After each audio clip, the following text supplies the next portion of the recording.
Tonight's guest is Verax D. Rostie. Looking back on a life that you're leaving, let it rest in a hole in the ground.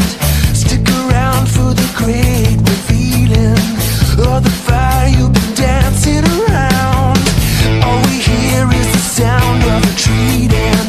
No one cares where you're coming from. My ears are still ringing and beating. I guess we all knew from the start.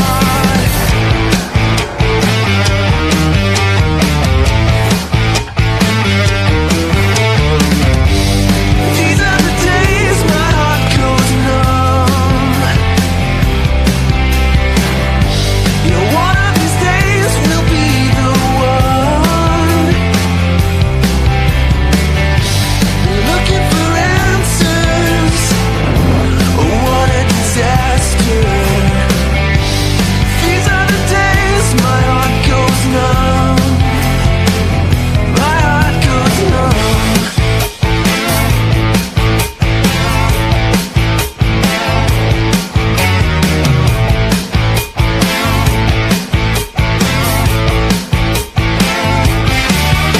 Breathing the fumes of the ashes, the spirits light up the night.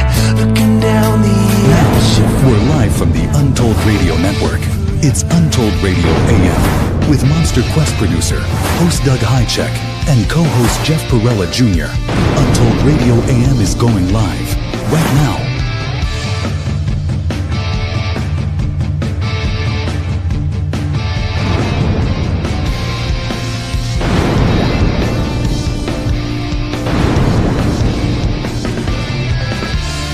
This show is for entertainment purposes only.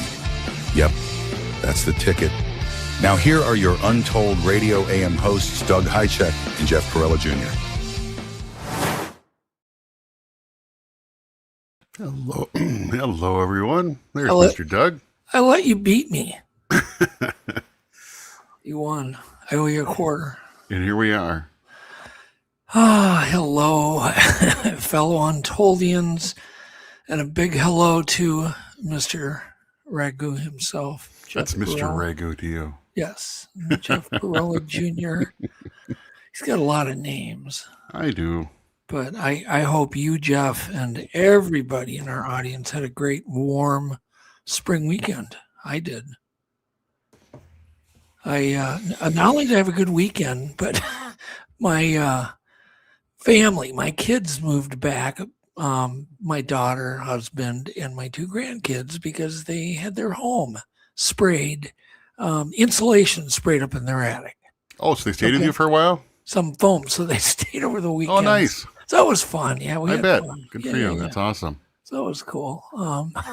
My granddaughter's a hoot. She just constantly tries to make me laugh. It's funny, right down to even developing a fakey laugh that she does. It's so That's cute. awesome. Oh my She's God! a I good asked her. She kid. went to church this morning, and with my other daughter, and I said, "Well, did you sing?" And and she goes, "Well, I don't really." She's only 3. She goes, "I don't really know the words, so I just kind of make them up, and then I slap my leg." And she goes, "It works just fine." And I'm like, "Okay, that was too big of an explanation." I just expected her to say that's yeah great. or no. Yeah, it was cool. So anyhow, we had fun. So yeah, it's been beautiful here. I hope it's beautiful where you are.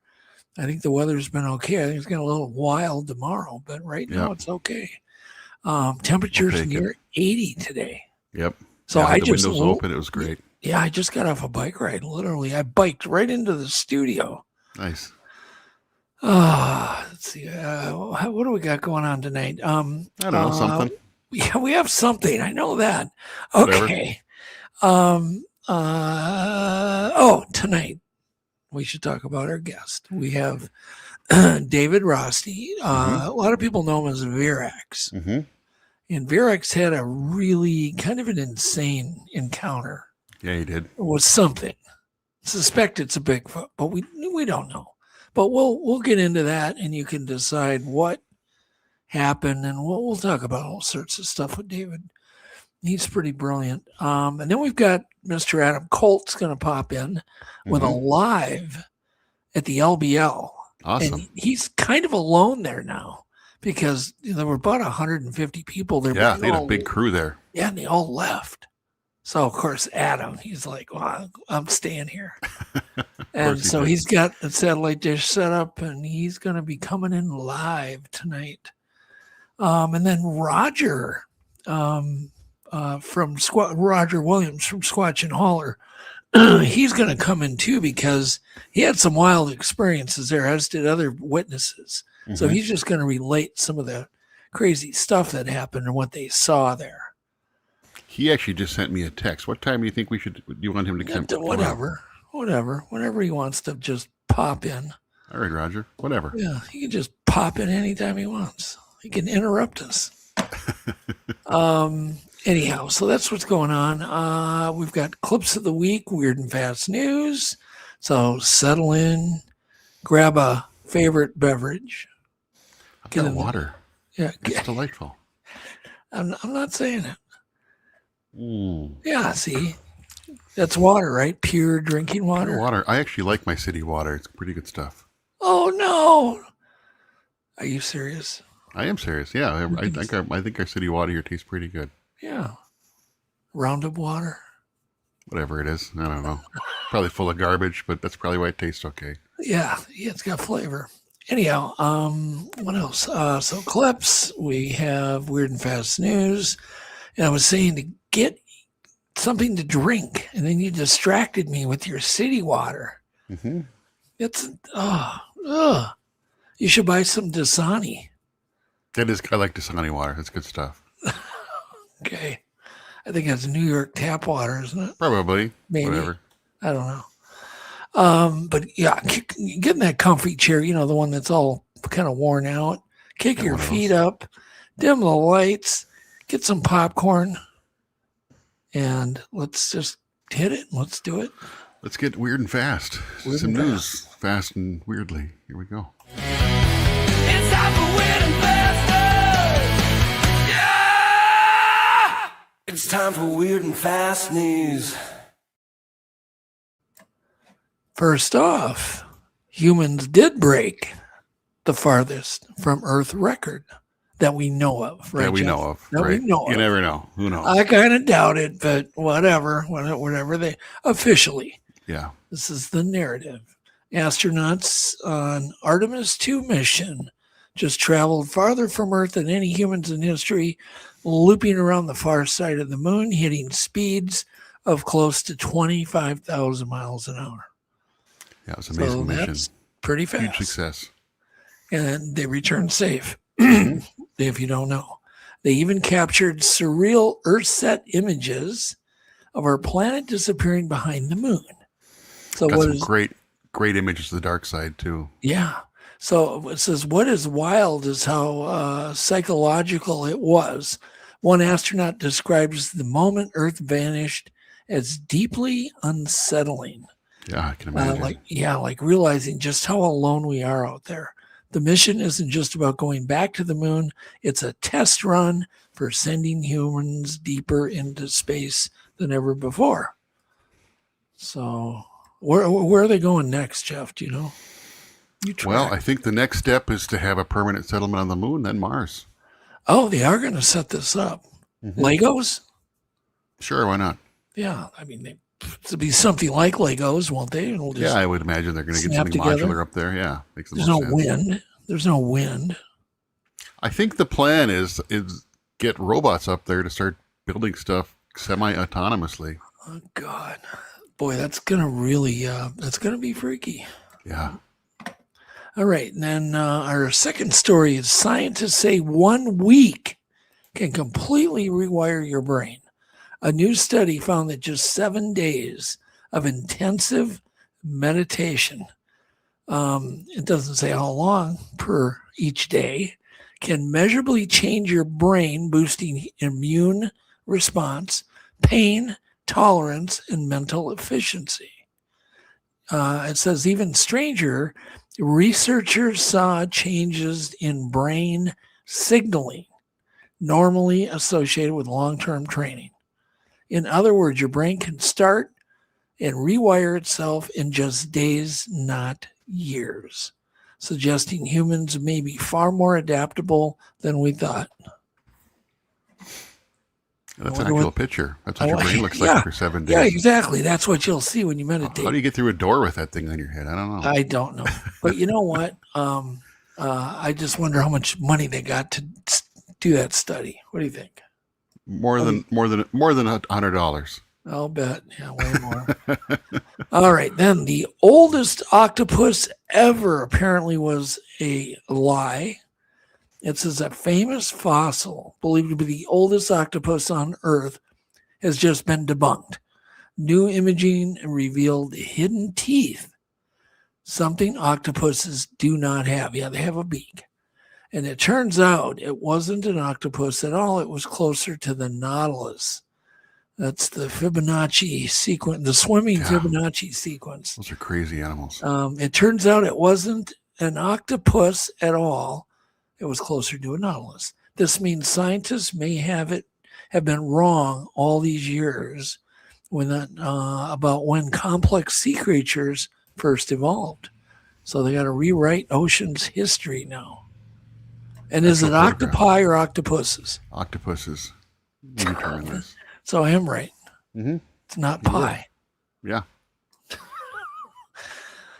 Apparently I just made it up. Or I was confused. Whatever. I don't know. Octopi. Number 4. Scientists may have found the switch.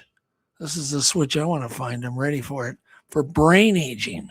Yeah. Researchers have identified a single protein, the FTL1, that appears to drive brain aging and memory loss. In lab tests, reducing this protein actually restored brain function in aging animals.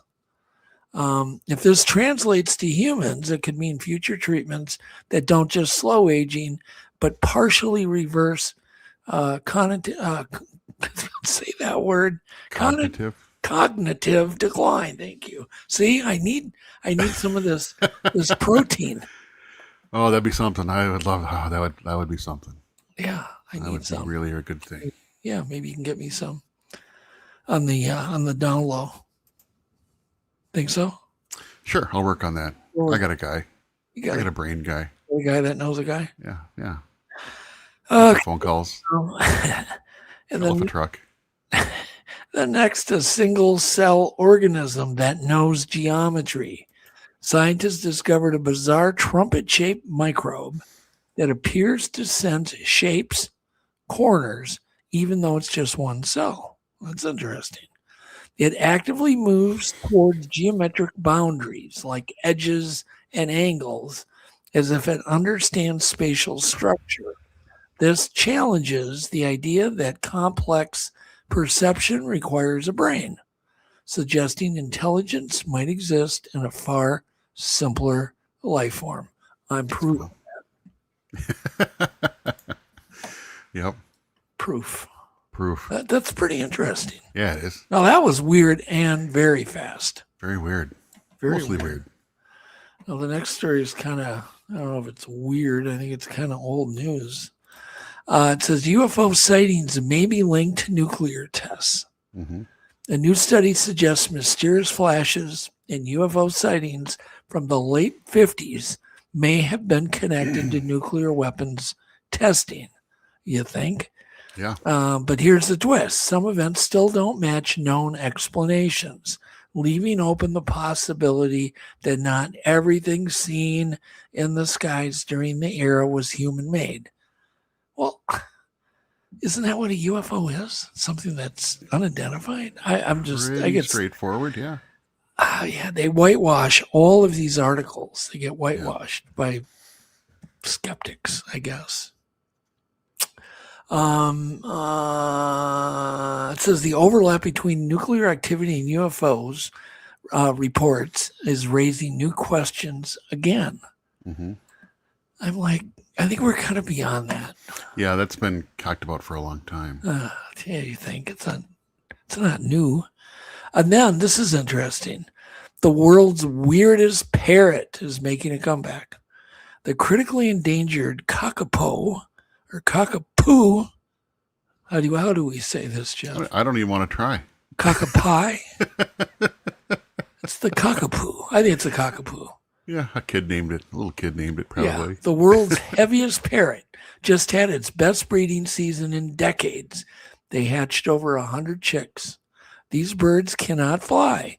They smell sweet, apparently, and the mate is booming. They're mating a lot more, so that's why they're having more chicks. There's more low-frequency calls now that are echoing through the forest, and these were once nearly extinct, and their comeback is one of the strangest and most hopeful conservation stories right now. Awesome. I love that stuff. And probably all just on its own. That's awesome. Yeah. The cockapoo. Poo or poo? Somebody look it up in chat. All you brilliant people, is it po or poo? I want to know. Then number 8, apparently we got 2 comets that will appear in the sky at the same time. Astronomers say we are about to witness a rare cosmic event. 2 visible comets at once in Earth's night sky. This kind of double comet appearance is extremely rare and could create a surreal visual. 2 glowing travelers crossing paths in space. So for sky watchers, it's a once-in-a-lifetime moment. So this happens late April through May, all the way through May, peaking at over a few weeks from now. So just after sunset, look low on the western horizon on a dark sky. Don't stare into a flashlight before you do it. We should go for a ride to a dark site. That'd be great. That'd be cool to see. We could do our show live looking for 2 comets. That'd be great. Yeah, it'd be the most boring show you ever watched.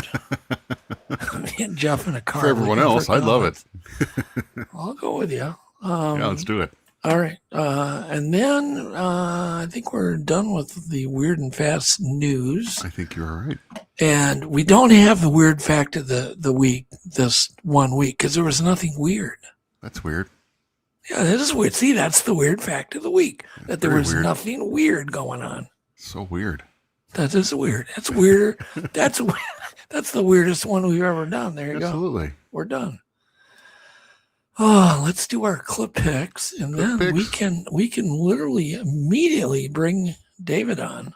All right. And you just got to let me know when Adam pops in. Yeah, let's do some clips. We'll break for a live. I kind of want Adam to come when it's dark. Yeah. Maybe he'll get eaten right on camera. Maybe you'll see a comet. That's the LBL. That's where all the werewolf and dogman activity. There's some crazy stuff happening there. Sure. There is. Yeah. And you're going to hear about it. So let's do clip picks. Clips. Here we go.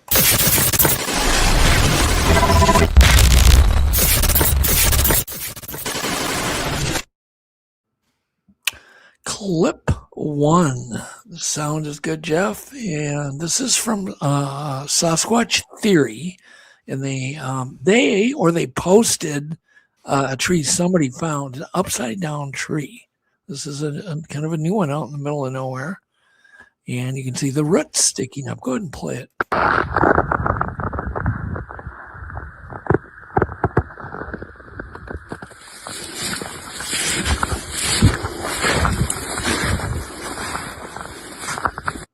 So the argument, Jeff, is that loggers come in, and you can see that's pretty devoid of any trees there, right? Mm-hmm. Except that one. And the loggers come in, and the last tree, they just kind of stick it upside down and use one of their lifts and pound it in. I don't know. What do you think? That's Probably weird. not. That's weird. Who knows? They're still laughing about it. Who knows? Yeah, we don't know. But anyhow, thank you, Sasquatch Theory, for posting Certainly that. Weird. And clip 2, the sound is good now. This is really getting out there. And this is, although he's not a mainstream journalist, but he's a really good journalist. Mm-hmm. Like he does really good investigations. Mm-hmm. And I hope to get Ross on. Jay and Aspesia had him on their show not terribly long ago. You can find it. It was on the Untold radio network. But anyhow, so just listen to this, and it's kind of weird. Go ahead. One thing I want to throw out here, and I want to cause a bit of mischief with the US government. I've just been somewhere in the United States where I know there is another portal, and I know the United States knows about it. That's short and clip. So now you can do your own investigation, but he's claiming there are numerous portals around the U.S., and many of these are guarded portals. I mean, this is as far out as you can get, but he claims he's been there. So there you go. Wow. That's all you can say to a portal. Wow, that's wild, man. It's so wild, yeah. It's just It is. but we're hearing this kind of stuff on the news now. And it's kind of weird. It's like we slipped into a I just got a new feeling dimension. that there's some disclosure coming soon. It's got to be. People always say that, and I don't know. It's just the vibe I'm feeling is that, I don't know. I think there's some news coming. Yeah. Tired of all the secrets. I think you're right. And then clip 3. Sound is good. And this one comes from, it's just a sound clip. Comes from Boise Bigfoot. It's a 911 call. If you have not heard this, I've not heard this one. And it's pretty disturbing. You know, if it's real disturbing. And I've personally kind of felt this kind of thing happening at the Snow Grove cabin. So go ahead and play it. I can't understand you, sir. Where are you at? My guy Pepper's trying to push my damn trailer over and it's huge. Okay, where are you at? Get out of here! Sir, I need your... Yeah, I understand something's going on. What's the address? Monroe Mills Road. Monroe Mills Road. Okay, I got you that time. Hey, it's fucking stupid! Hey! I got 2 more numbers here. We'll just close the one here and come back around the other side. Okay, I got 42.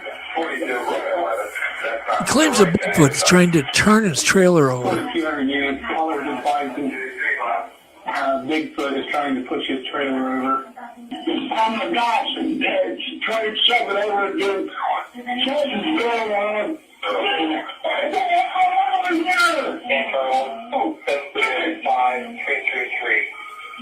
Okay. I have officers on the way down there. I got 3 of them coming down there.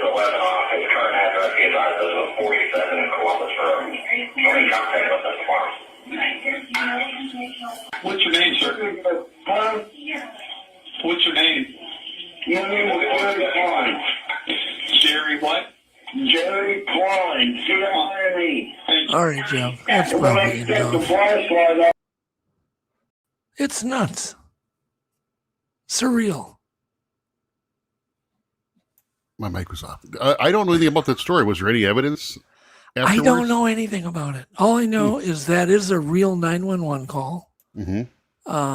That's all I know. I mean, that you can never preclude that the guy calling isn't hoaxing 911, but Right. he doesn't sound like it. No. He sounds pretty frightened. So there you go. But he was claiming that a Bigfoot was trying to flip his trailer over, and every time it does, he gets kind of nuts. You know, and I wouldn't blame him if I was in some kind of trailer or mobile home and something's lifting it. I think I'd be calling 911 too. I'd be exercising my Second Amendment rights, I think. Yes, I would be doing that also. You probably have bullet holes in your trailer wall. Yeah. Oh, let's see. What do we got next? Clip 5. Sound is good. This is another journalist clip that's kind of surreal. You'd be surprised how many people have not heard anything about this. I've kind of asked people. They're like, no, I haven't heard about this. All these scientists that are going missing that were working, on the UFO mystery, and they're just going missing, not only here, but in China. Go ahead and play it. Well, one of the strangest stories in the world right now is almost getting no coverage at all, and that has to do with a number of missing scientists in the United States who were working on special materials programs, plasma technology, advanced aerospace technology, technology from recovered UAPs, UFOs, and a reverse engineering program. But why have now 9 of these scientists gone missing? Missing or killed? Take a listen here to the 911 call from the wife of one of these missing individuals who says this is completely out of the ordinary and is shocked that he left his phone, left his car, and has totally gone missing. Take a listen. This is April. How may I help you? Hi, April. My name is Susan Wilkerson. My husband is missing. Okay. And it's been about 3 hours, and I have some indication that he must have planned not to be found. He's left his phone. He changed his clothes into I don't know what. I think he's on foot. All of our cars and bicycles are in the garage. So that's just one of the bizarre set of circumstances. Wow. That's enough. Anyhow, you can, once again, if you want to know more, go do your own research. Yeah, I've seen that from multiple sources. Some really strange stuff. The 9th one just disappeared a day or two ago. Yeah, I've actually been following that story. It's very, very, very strange situation. Yeah, and as Flat Rock, Rockland just said that when that 911 call, everything was left. Mm-hmm. Who disappears and leaves their phone? Yeah, it's something. It sounds like, he left under force, or you wouldn't leave your phone there, right? If someone's going to take somebody by force, they're going to make them leave their phone.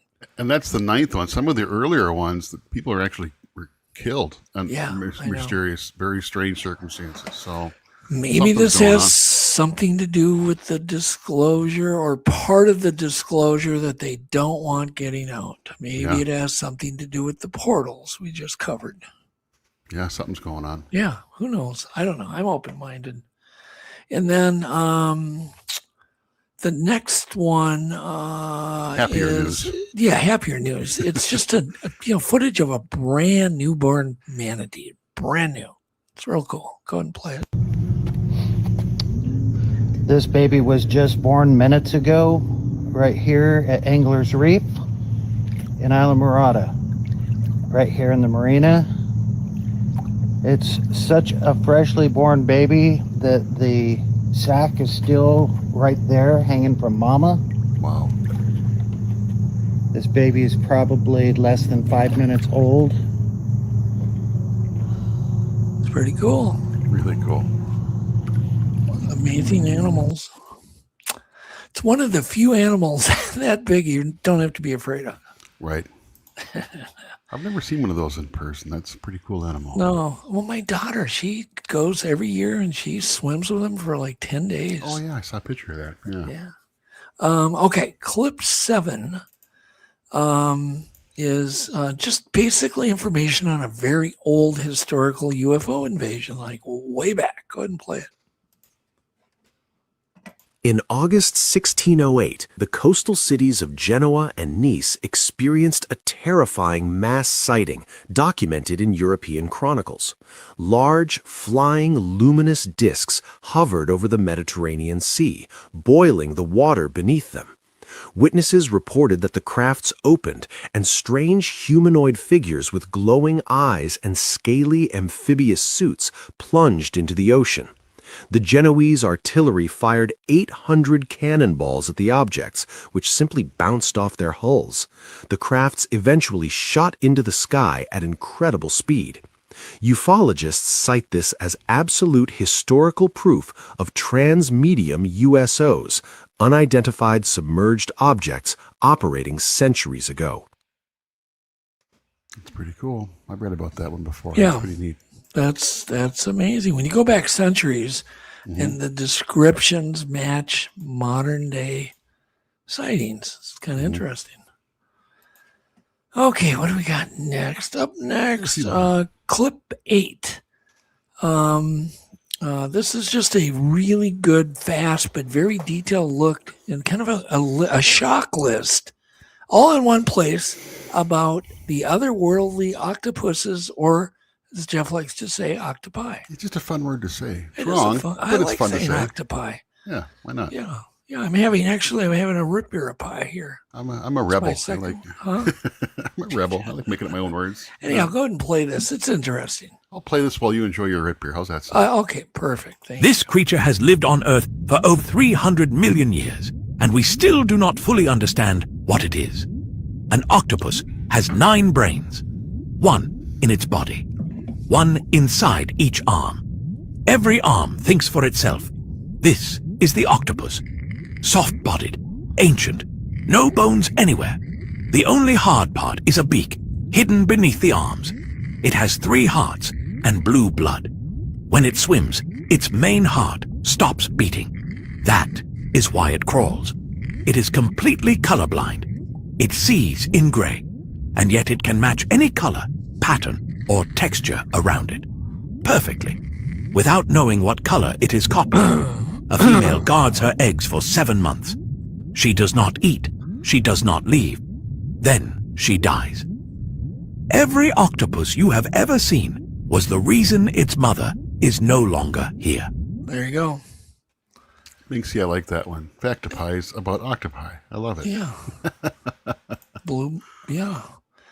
And we have blue blood in them, which is interesting. Everything about them. They have copper instead of iron for their oxygen carrier. Bizarre. Yeah. All right. Clip 9 is just some big 5-ton boulders rolling down a hill. Looks like they're doing a controlled roll. They have the road blocked off. Watch this. You can feel the power. Oh.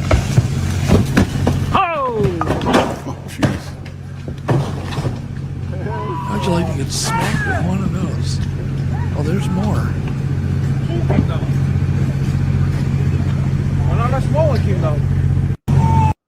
Oh, was that the only one? I could have swore. Isn't that weird to have a memory of seeing more than one boulder? It wasn't boulder pies. It was just a boulder. Just a boulder.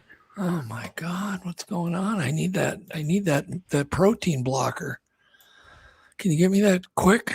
Yeah, I'll see. I'll give my guy a call. I'm just joking, people. Clip 10, last clip, is supposedly, now I want to talk about this whole thing, is supposedly a chilling 1967 Ronnie Hill, they call it the Ronnie Hill mystery. Did a young boy really capture an unknown entity on camera? Or is this the most terrifying illusion ever recorded? I don't know what that line meant. But apparently in 1967, on a quiet night, Ronnie Hill, apparently it's a place, turned into one of the most mysterious and debated incidents in paranormal history. So go ahead and play it. Sounds good. And then I'm going to come back and talk about it.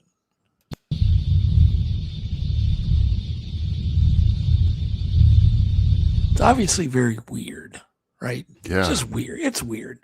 So you look it up, and the thing there was no such incident.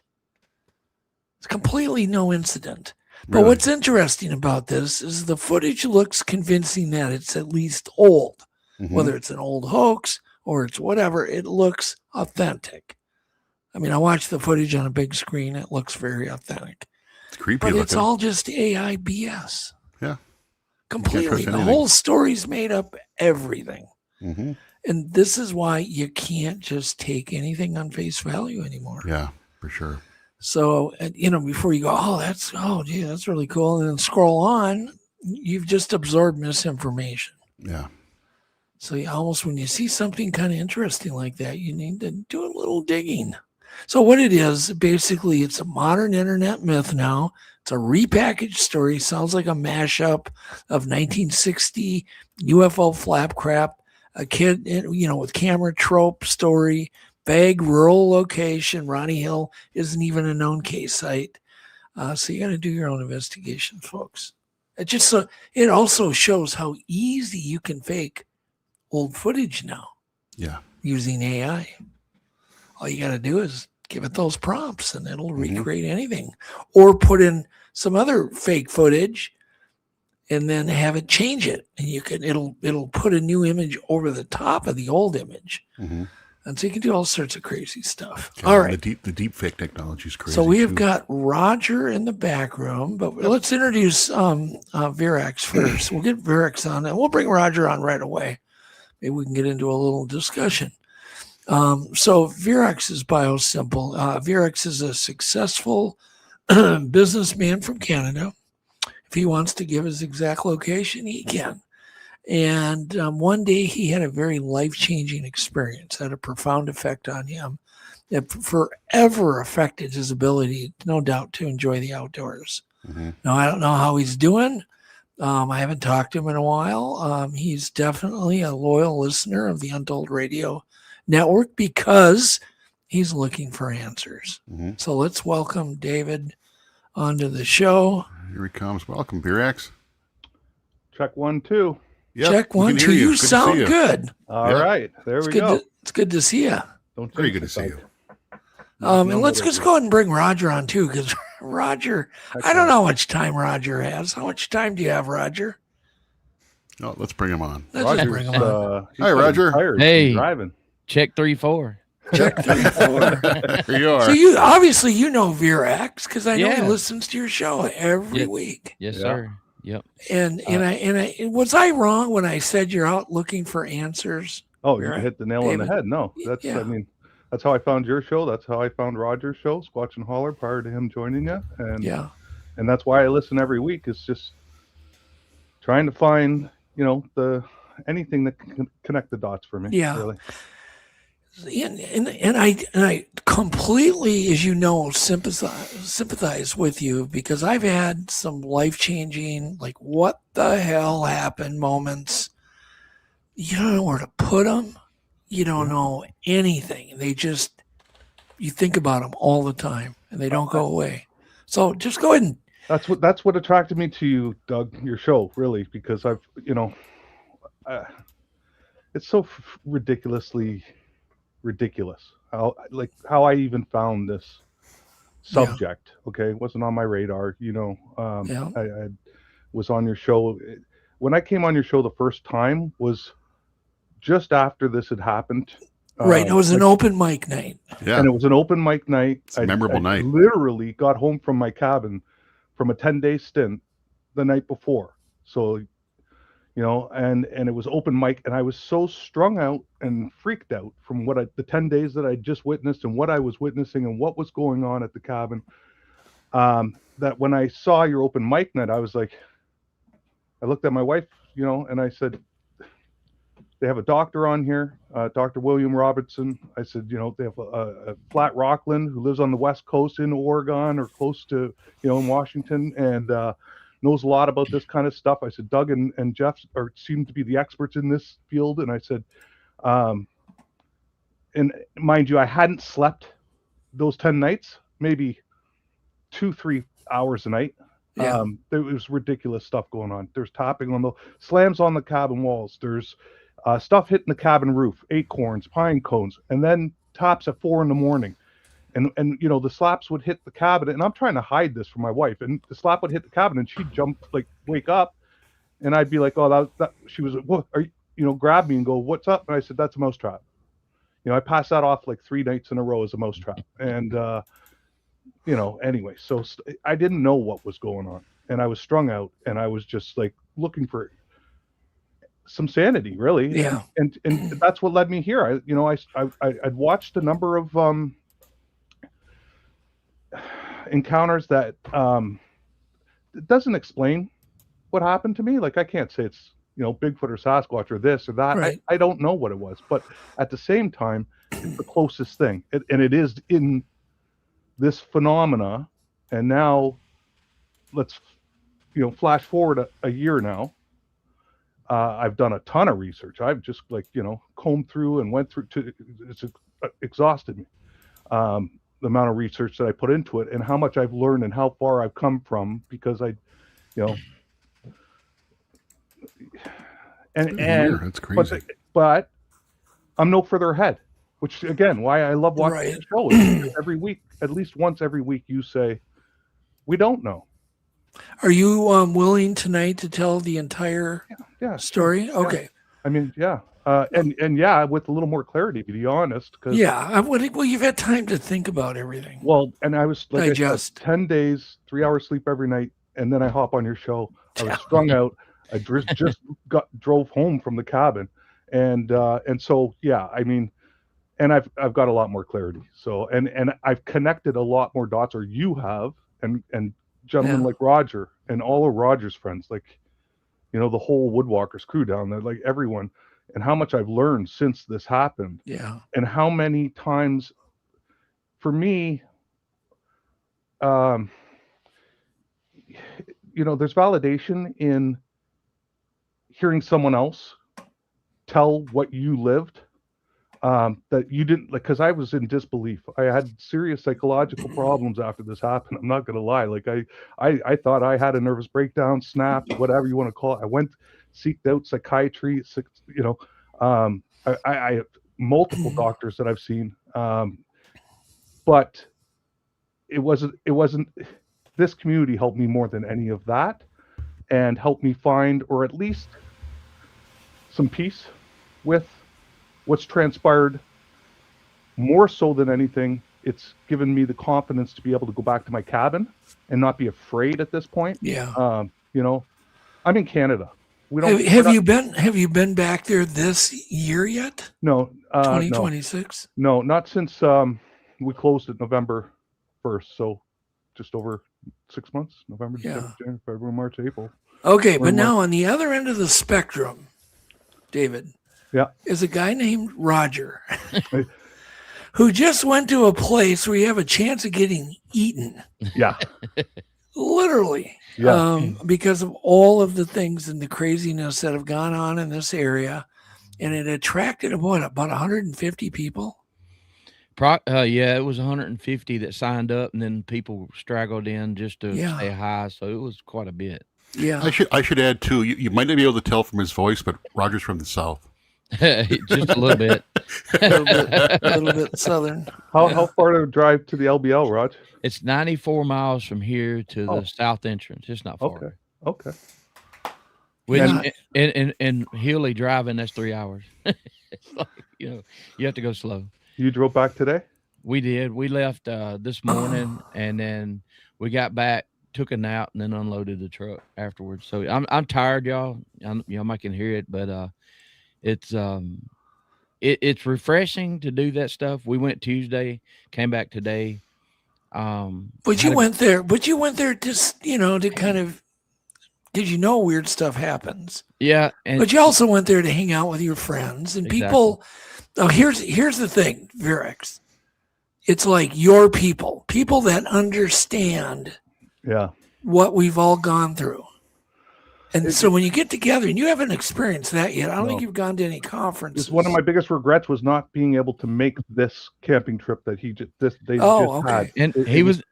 I know all of like Greg House. Mm-hmm. Okay. Oh yeah, like, you know, there's quite a few actually from the Woodwalkers community. Like Roger introduced me to quite a few of them as well, and then I got in touch with them directly, and they helped me. Yeah, they really helped me. Well, it does, because you feel like you're accepted beyond accepted, like you're bonded with these people on a very visceral level that you can't even explain until you get with another 200 people that all share your same experiences. I like I said, it hurts my heart that I couldn't make it there.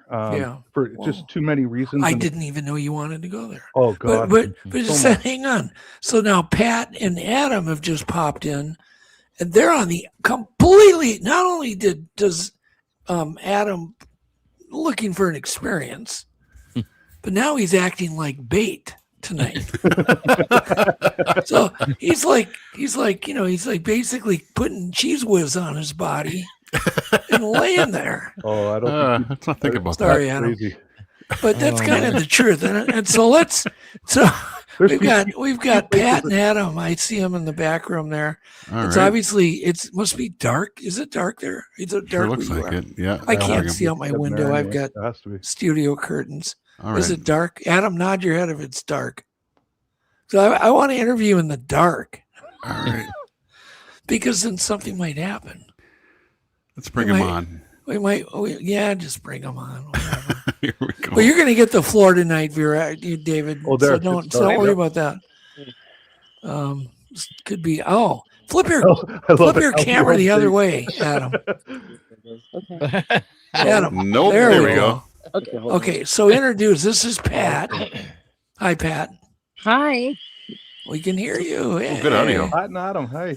Satellite technology.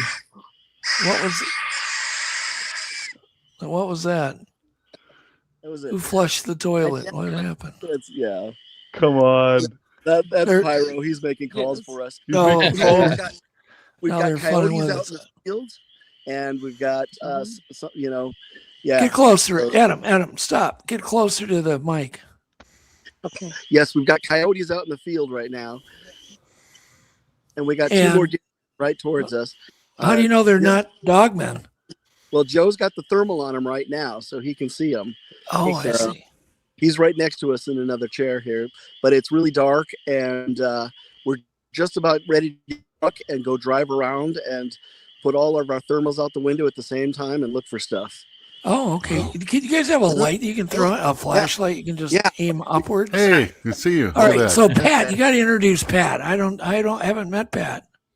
Oh, Pat and Joe, along with Bud, filmed one of the most famous Dogman thermals last year, here. Oh, yeah. Very interesting. Yeah, showing something. Okay, we're showing you the thermal. That's a live thermal. Here's the thermal. Okay. Can you see it? Yeah, I see some glowing things out there. Yep, there it is. That's a coyote. That's what's out in the field right now. Oh, very cool. Okay, so how many people are there in your camp? Just 4 of us left. Everyone else is left. Okay. But I'm the only one putting spaghetti sauce all over my body tonight. How many were there at the peak? We're ready for some action. Like I said, there was 150 that signed up, and wow. Then, we had more that camped over ridges and came in like Friday and Saturday and said hello and got to meet a lot of people. They watched. There's several podcasts there also. Yeah, some big ones. So it was fun. That's awesome. It was a great time. I bet you guys had a blast. I'm a little jealous. That sounds like a lot of fun. Man, it's always fun when you get together with that group. Like you told David earlier, everybody we have a connection. Something's happened to get us into this, and it's we'd sit around and have mini therapy sessions, 5 minutes here, 15. We did different groups would come in, and that's kind of what it is for all of us. And it's therapy. That's what it really is. It is. And then if you want to leave at night and go do a little, like with the thermals that they have, and we did that one night, and it's just. You can spread out and nobody you won't see them because you can go one way, then go another, and you do your own thing. It's just, it's okay. Now, was it night one, Roger, you had a very weird experience that you didn't get to see, but other people did, quite a few other people. Right. There's Lori's in chat. When we got there, we set up and we were going to go check in our cabin, and we smelled something coming from the ridge behind us. Then the bald eagle started going crazy. We heard a definite, loud, solid tree knock one time, and that was it. So, but it doesn't surprise you there. I mean, Pat can tell you if you're there, it just happens. You're like, okay, well, they're watching us maybe. So anyway, we leave, go to the cabin, and come back the next day, and Lori and Gary Spikes and several other people meet us at the truck. I'm like, do you have anything in your tent that'll glow? I'm like, no, we took everything with us. And we went in and looked, and I think Lori was the first one to notice this white orb just outside of it. And she said, hey, you see that? And they're only like 25, 30 yards away. And so they see it, and then all of a sudden it disappears, and a green light is in our tent moving around, and nobody's over there. And I'm like, why is it always my stuff? I mean, there's nothing in that tent. There's nothing there. So, right. But there's like 4 or 5, maybe 6 witnesses telling. Is this at dusk, Roger? Is it at dusk? I think it was after dark. Oh, okay. Yeah, and if you talk to people like Mike Smith and Martin Groves and people that are there all the time, you know, Mike just said, matter of fact, oh yeah, they come out. It comes down out of that woods like all the time. You'll see orbs and strange lights, and it's just like I said, we know what we're getting into, and I'm like, well, I wished I was here to see it, but if you stay there long enough, something will happen. You know, usually. Was Dr. Williams there? Yes, sir. He was there, or Robinson? Rusty, yeah, we call Rusty. we call him Rusty. Yeah, he came up and spent time with us. Yeah, he's in chat. He's like, yeah, they heard a scream. Yeah, and I give it to you. Like, it's one thing to sit back and watch these shows like I've been doing for the last year since, you know, what happened to me, and then we'll get to that. But because you know, I spent a significant portion of my life in the woods growing up. I'm from north, you know, up north Thunder Bay, which is the Boundary Waters, so I can relate and how dark it is. In the LBL, when I saw Joe and Pat and BF Bud and Angie last year release, and Doug, I'm going to send this to you as soon as the show's over. You're going to see what we're talking about with their thermal. Right, is going to blow your mind, and you're going to want to have them on the show next week because it's one of the best, if not the best. Well, I went to I don't know if I've seen it. I went to Snowgrove with crazy. Bud twice. Well, yeah, exactly, and Bud was in the car with them, so they all got out and they had a night vision and they had a thermal, and they got the best video that you whether it was a Bigfoot or a dog man. I think it was a dog lady, whatever you want to call it, because, you know, it looked like there was young ones with it that you can, and in detail. What I do know is it wasn't a person, and it's just ridiculous under the circumstances that they caught it, because it was between storms, and these are like that week they were getting hammered with hurricanes through the whole area. The whole south was getting hammered, and this was just happened to be between two storms, foggy, you know. And what they caught, I'll leave it for you to watch. But Adam, did you see that footage from Bud? I have. It's pretty amazing. It's not from Bud. It's from all three of them. So they were all in the car together, and we went out to the site, and Bud put some cameras out there this week, and they're actually really excited about something in the field right now in the thermals. Yeah. So okay, to give you so Adam, hang on one second. We have a delay. Adam's just put some cameras out, some AI little cameras out. And of course, he wants me to watch him tonight.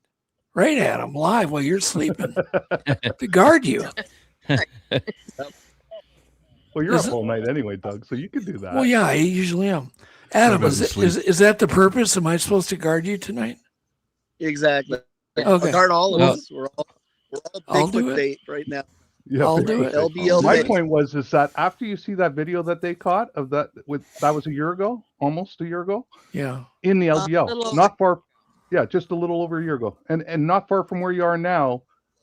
And they're back there camping this week. I can't go to the LBL after I saw that video. I'm like, no, I can't camp in the LBL. Nope. Yeah, I think they'd have you locked in a shark cage by the end of the end of the first day. And then someone's going to say, "Hey, do you want to go camping down there next week?" You're going to go, "Heck no!" But Roger, he's got a glowing light coming out of the trees into his tent, and then he's got to go sleep in there in an hour. That's what they're doing. So you know, it's a different story when you're sitting here on the other side of a screen watching them do it, and when you're actually there doing what Adam and Angie and all of them are doing right now. So, does Adam have his? He did the tech breakdown. Does he have his gizmo with him, like his little? Yeah, he's got all sorts of gizmos. Adam, are you there, Adam? Yep, we're here. We're here. Can you at least shine a flashlight on your smile? Yeah, we need light on. We didn't realize how dark it was getting so fast, but yeah. Yeah. Okay. There you go. There you go. So, yep. There's only four of us, like I said. It's Pat, Joe, Pyro, and myself. And we are going to go out in the truck and go thermaling in a minute here. So we're going to jump off soon.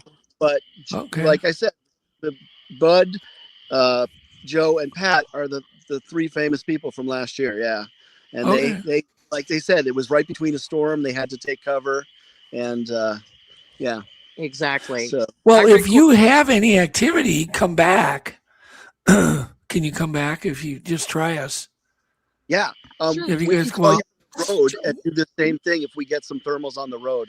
Yeah. Awesome. So just Very cool. pop back in. We'll let This you is in. so cool that you're just out in the field doing this. Thanks, Adam. Also, I wanted to thank Adam for bringing his Starlink. Roger did his show on Thursday night right there from the LBO. Right. Yeah. And Adam, if he hadn't had a Starlink, I'd have been a no-show. Because there's y'all. That's one thing. Pat and Adam and everybody will agree. If you go somewhere, take two vehicles, because if something happens, you're there until somebody drives by, because you can't call out.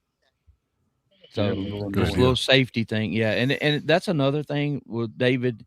You said, it is scary, but it makes a difference when you have experienced people around you that don't panic and can guide you, or then, you have a little experience.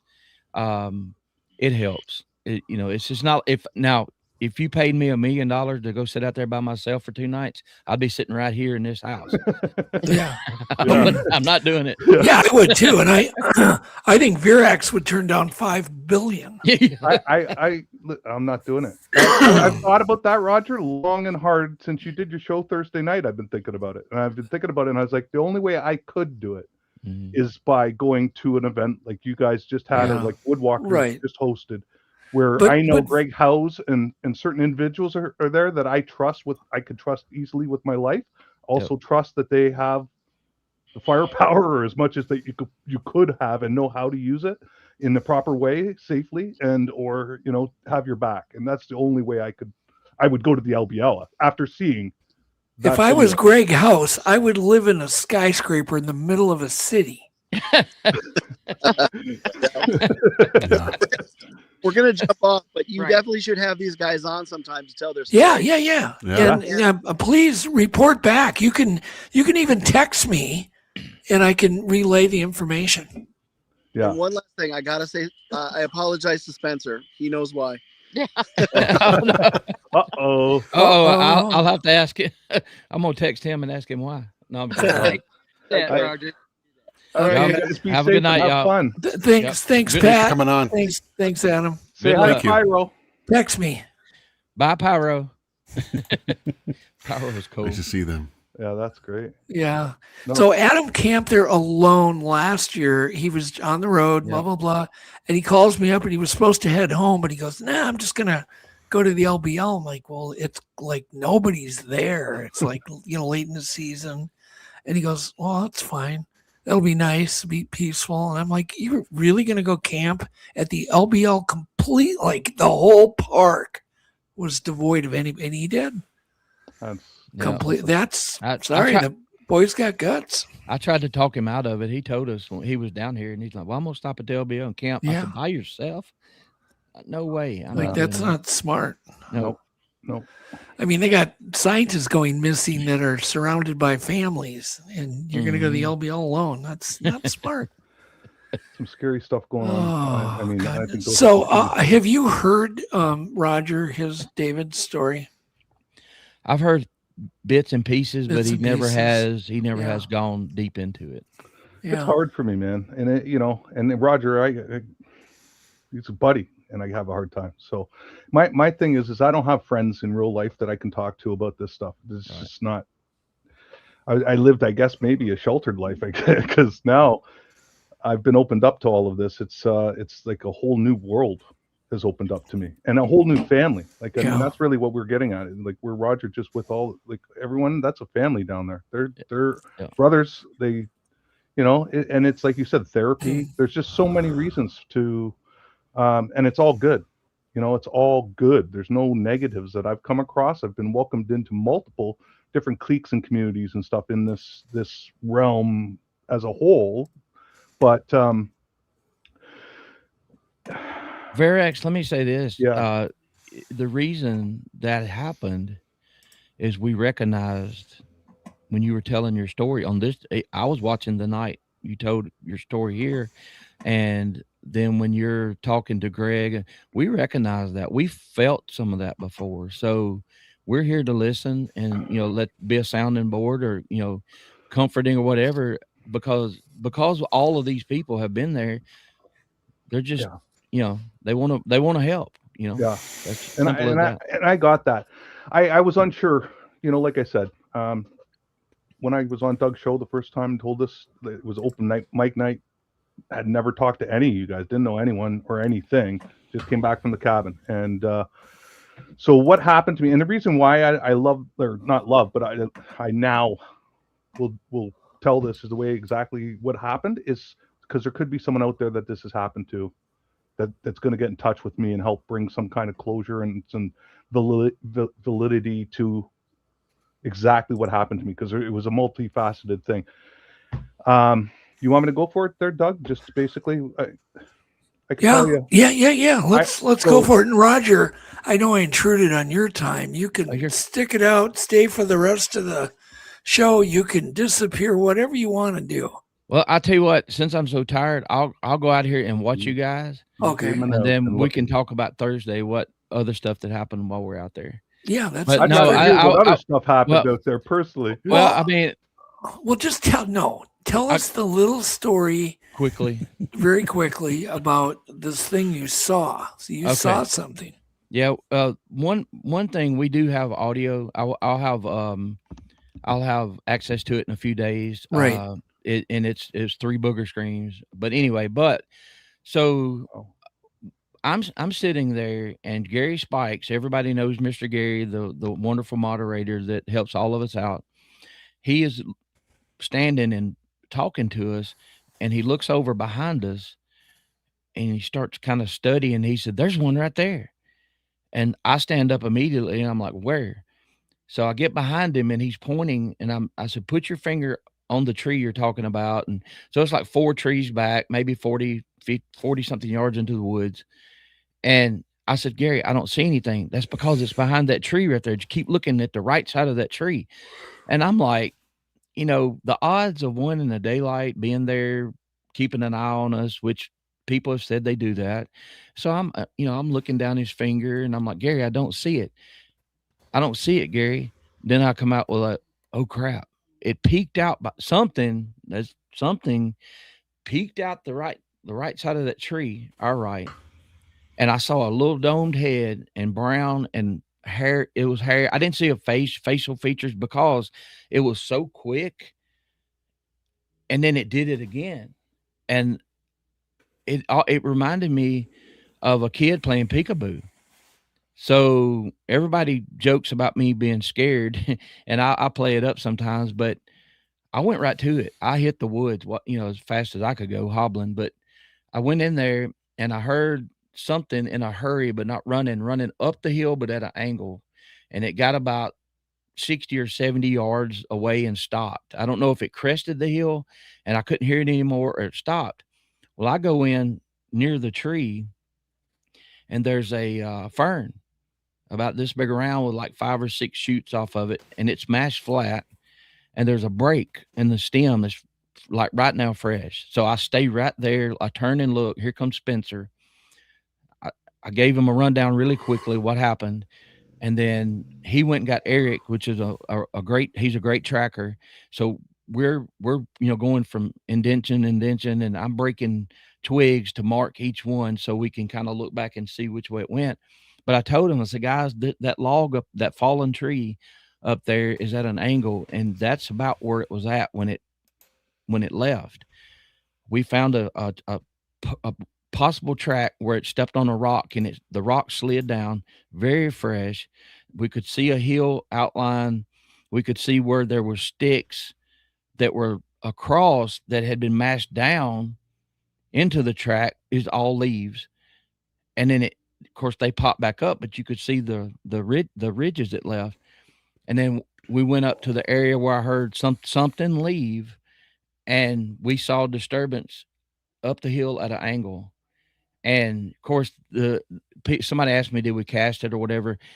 I don't think they were castable. It was on the hillside, and it was just, you could see the impressions. But I can't tell you what it was, but I have never seen anything in the wild peek around a tree. Now, Gary took 2 pictures. He took a picture while I'm looking, and then after we come back, he takes another picture, and that little domed head was what I thought I saw is not there in the second picture.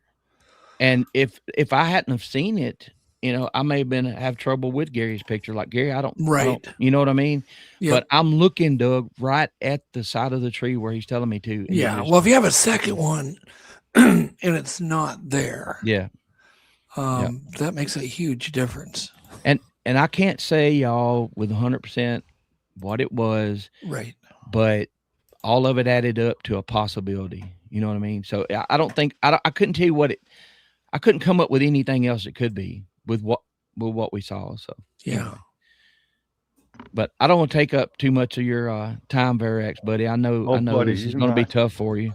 No, you're not. Are you kidding? I feel way more comfortable with you here. You know that. I hate when you leave. I'll stay if you want me to. If you need me to stay. I'd love that. Only if, listen, I know how tired you must be. And I can hear it in your voice. I mean, I'm good. That's wild. And that I'm happy you had that encounter. The fact you went at it is crazy. But I mean, like you said, you had some Spencer with you. And well, after you get like 50 yards in, you realize you're up there by yourself. I had the same thought. Like, what am I doing? But it was, I had to know. I had to, and I had to get there before people went in there and messed the scene up too. You know what I mean? Yeah. Once I found that first the fern mashed flat, I stopped. And I'm looking back for help, and then here it comes. So then we, we've tracked all our lives, but I'm not a master tracker, but I learned some things actually. So it was a good experience. Yeah, that is awesome. And that, like, for me, that's what that kind of experience would be for me. I'd be into all of that, soaking up how to track better, and then if you find a track, what you're looking at, what you're looking for, yes, sir. All those things. It's just amazing. Yeah, I mean, Roger, you and I have had a lot of similar experiences, and in this story, a lot of similar things have happened to you, and there's not a ton of them. I'll tell the story, and then I'll relate to that, because, like I said, I'm not from this, whatever you want to call it, genre, like big community. I wasn't on my radar. I'm in downtown Toronto. I'm sitting in a skyscraper right now overlooking the Sky Dome and Toronto Harbourfront. So yeah, I grew up north, but I grew up in Toronto, and then going to cottages and cabins my whole life. And well, why don't you start out, David? Tell us where you were. Just give us a rough location. Well, where this happened? Yes. It's about 3 hours. 3 hours east of Toronto. Okay. So not north by any stretch of the imagination. I mean, Toronto, I can be at Niagara Falls and in Buffalo, New York, in an hour and a half. An hour is Niagara Falls. An hour and a half from across the border in Buffalo. So we're right on the border. Not north in comparison from where I grew up, which is, if I jumped in the car and drove north 24 hours, I'd still be in Ontario, and that's where I was born. Right, but this is a wooded area. It's forested. Yeah, there's water nearby.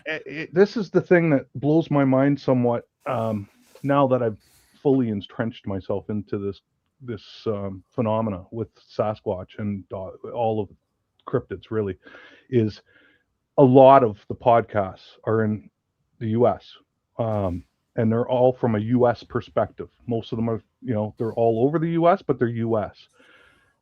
Only a handful, like yourself, Doug, can relate to Canada, and because you've been to Snowgrove, and you've been probably to a dozen places on the Canadian side up there. Yeah, I've been to at least a dozen other outposts up in Canada. So you understand how remote Canada really is. Oh God, yes. We have Toronto, 7-9 million people right here in the city, and I can drive, once I'm 2 hours out of the city, it's all bush.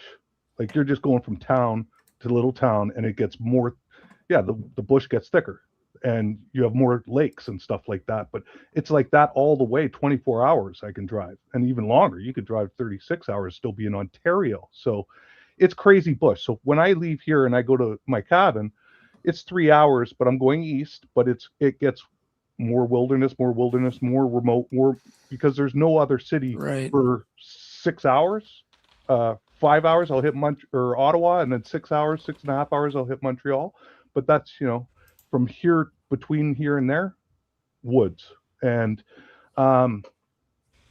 so yeah, I mean, it's fairly wooded, and I'm off of Lake Ontario. My cabin is off of Lake Ontario, would be the major lake, and then there's an inlet with Finger Lakes, what they call Bay of Quinte, which is the best walleye or pickerel fishing in southern Ontario. It's bar none. It's known for that, right? And that's relevant because I firmly believe that there's only now a lot of attention getting put on Sasquatch and Bigfoot and water. Excuse me. I started to recognize patterns when it came to the water right away, because I can tell you right now, like from my background in tech and in pattern recognition and in interviewing skills and stuff that I have in my background, it was almost like a fresh pair of eyes looking at all of this evidence that you guys have been looking at for years, and things are changing and moving and stuff like that, but really slowly, where I just came in and I just wanted to know everything now, right? And I started analyzing and going in because I put everything on hold. My life was, everything changed when this happened. Well, I mean, there's a plethora of food sources up where this happened. Just during spawning season, where all of those, big pike and all these fish come in shallow to spawn. It's insane. There's no shortage. Yeah, no shortage. And I mean, fish is, I feel, a mainstay of their diet. I think it's a delicacy for them almost, because everything's frozen up here for 6-7 months. Yeah. Like this has been one of the longest, coldest winters we've gone through. And this is where at first I didn't believe in them migrating too far and everything else. I've since may have changed my mind a little bit on that for a number of reasons. I think that in order for them to mate, I think that they'll migrate to mate. I don't know how that works, whether it's once they get to a certain age and stuff like that, they have to go south, or I also think that the winters up here are unruly cold. You're in Minnesota, it's the same temperatures, which is which doesn't rule out the fact that they could almost hibernate, in caves and stuff like that. Sure, but these things are built, Roger, don't you agree? They're built to walk. Yeah, we've had discussions with people just kicking ideas around. If a human can walk X amount of miles a day with just a stride difference, triple it. Yeah.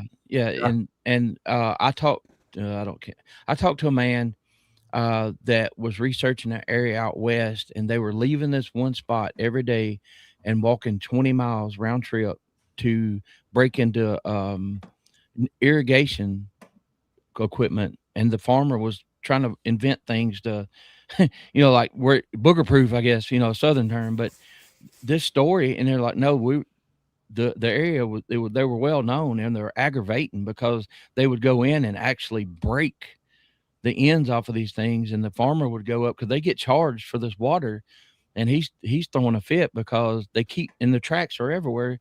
And he's like, they keep breaking this, and it's costing me money. So there's a lot of stuff goes on that we don't hear about. Right. And, I mean, my theories on migration, you guys are in the really cold climates. They're probably following berries. And I think they go north, way up north, like even past Snell Grove and beyond, because the berries bands just keep ripening as they go north. The berries. And then when they finally go, okay, we're beyond the point of no return. Now we got to start walking back the other direction. And it's probably within, a couple of weeks, they can be in more mild, temperate areas of like Arkansas, Missouri. Follow the river valleys down, even the Mississippi River Valley down to Ohio, where the weathers are far more mild. That kind of thing. So we don't know. But the other thing is, I don't think we can keep a track because I think we have different behaviors by different individuals. Some may like to migrate. Some go, I love winter. Yeah. Just like people, I'm going to stick it out.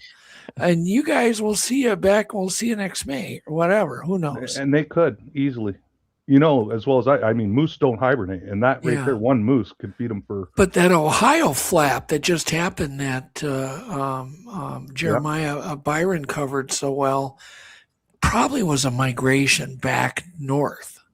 And I think you hit.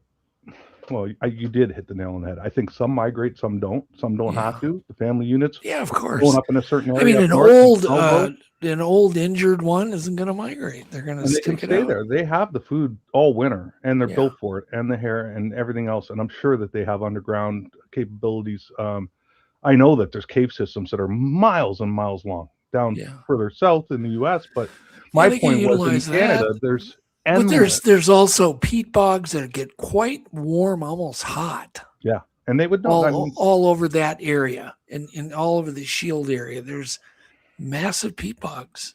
Well, that's it. And I think we're dealing with multiple different species too, like not species, but species of Sasquatch, like interbreeding and over the thousands of years. Who knows what we're. But Roger doesn't care because he already migrated down to Tennessee, and he's. What I notice is in spring, like now. This is the patterns I can refer to at my cabin. They come through in April. April, May is when they're coming, and I believe they're coming from the water. And I also believe that the size of them at 8 feet, 10 feet, the size of their lungs, they can swim probably without taking a breath a mile. Like who knows how long. Well, my feeling on where you are east of Toronto. They're migrating in from the East Coast. That's right. Or Vermont. I don't think from south. Vermont and New York and Vermont, they could come right across. That's like, actually, there's a border crossing. Right. An hour from my cabin to go into the U.S. So there's a land crossing there where the Lake Ontario ends at the very furthest east point of Lake Ontario, right there. That goes into New York. And there's another crossing another hour from there into Vermont. So they could easily cross that water from my cabin. They could swim that into New York and keep going south and be, like you said, into the south in a couple weeks. Right. Traveling the ridgeline down. Okay. This discussion could go on forever on migration and patterns and food. It's interesting because it also goes into what I experienced at my cabin. Right. Well, let's just get into your story. Okay. I don't know if they wanted me or us. Sorry. And when I say it's my wife and I's cabin, it's been in her family 4 generations. We're buying it off her parents right now. And I don't know if they wanted us out or were testing. It almost felt like they were testing us. Just leave. One question. Yep. This is very important. Is the cabin like empty a good portion of the year? Yeah, 6-7 months. Yeah, because they would claim territory. Yeah. And then you come in. That's right. To use it for a few days. Yeah. They're not going to be happy. Exactly. No. Because here's the thing. The way my cabin's situated is I'm on a peninsula, okay, and it's surrounded by woods and water, and both my neighbors, the one further on the right here and the one further on the left, have mowed every single tree that they could possibly mow on their property down. It's gone. And they did that because I guess they wanted to see the lake and the sunsets and everything else for aesthetics, right? Well, because we're there so infrequently, I have trees everywhere and thick, every kind of tree, you name it, we got it. And thick evergreens and everything else that line the water all the way around my cabin, which kind of pisses off my neighbors because they've mowed every tree down so that they can see as far as possible, but they can't see through my property because it's so overgrown and everything. Right. And when I get there, I spend days bushwhacking to get it back and get the lawn so that you can, walk on it and decent and everything else. It's my workout. I call it my gym when I go there, and it's bushwhacking predominantly. And then I can sit back and read a book or go fishing. Right. So, and I'm planting more trees. That's the thing. I want more trees, and So All I right, think so it bugs them. David. Yeah. Yeah. You are so brilliant, and you're such a good talker. I'm sorry. No. It's actually it's impressive to even listen to you. No, to be honest, you're I that. get carried away really easy. You No, know that. but I can see your nervousness. I'm just avoiding the conversation. I'm avoiding exactly. getting into it. You know I am. So. Roger. No, David asked great questions. When we first started seeing him in chat, I'm like, "Who's this guy?" That's a great question. Some guy named Verax asked this. Yeah, but I would just want to. What I want to do is get the story out, and then we can talk about all of the the other stuff because I don't want to lose our audience. Yeah, take a deep breath. Just take a deep breath. Yeah. Well, I don't drink any kind of. Do you call it soda? I don't drink pop. And when Doug said he was drinking a root beer, I know my wife has root beer, so I was like, "Hey, honey, grab me a root beer." Yeah, it's safe. I get drunk on root beer all the time. But me and Roger got the zero sugars going. That's right. Yeah, me too. Zero sugar. Good. Okay. So what happened to me was, I was when I'm at the cabin, I like to spend time at the fire. It's down by the lake, and I have the lake, and then there's like a 6-foot hill up that has a whole row of trees blocking the lake. And then immediately on the other side of those trees is my fire pit. And I like to sit at the fire. I got a Bluetooth speaker on a spike and stuff there that I'm playing some tunes and watching the best light show that you could ever imagine. It's pitch dark, no light pollution or anything. So it's just all stars. And often I'm just listening to tunes, having a pint or two, and checking out the light show because there's a ton of probably UFO activity. That could be a whole show in itself. But so I like to sit there, and I was doing the same thing, sitting there at the fire, and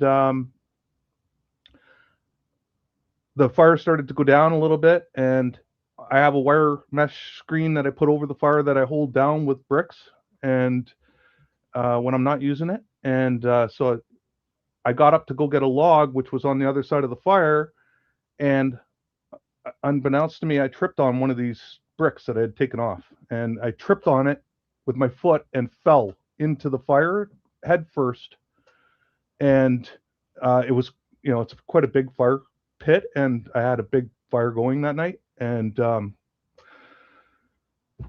was going head first into the fire, and something grabbed me and threw me. Something physically like a beanbag, just boom, boom, just in 1 second. Now, I was going face first into the fire. I got my arm onto it. There's bricks around the fireplace. I got my arm on one brick, which singed and burnt my whole arms, took all the hair, everything off my arm and everything else when I hit it.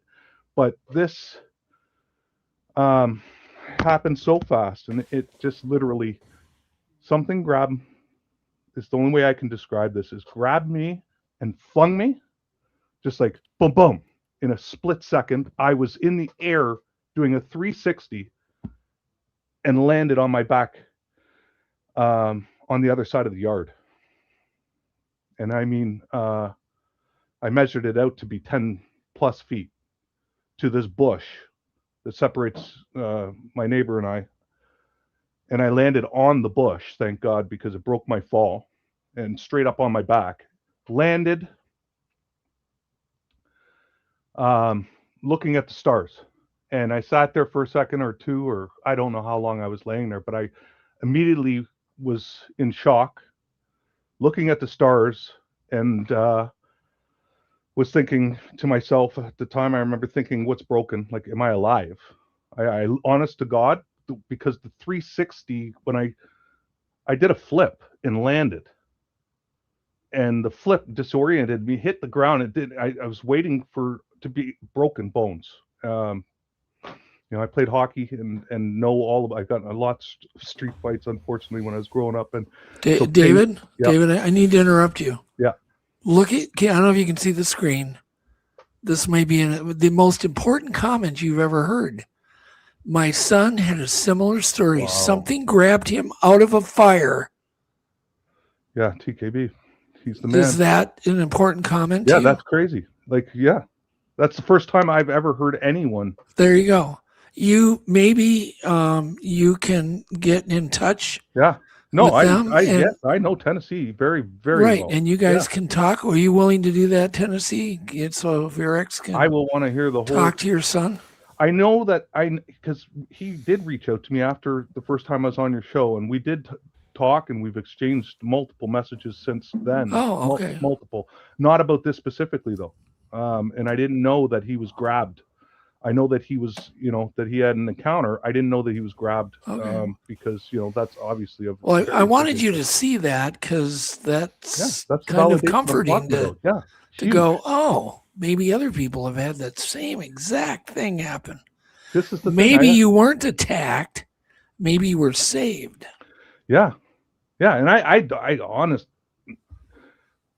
no way did something attack me. It saved me from the fire. There's no question that I wouldn't be sitting here had some kind of that intervention happen. I mean, there's no question in my mind whatsoever that I'd be sitting here at all without severe 3rd-degree burns at best. I mean, that's at best. I was going into a big fire and there was no way around it. And I remember that was the thought that I was stuck with when I hit that brick and I was going into the fire.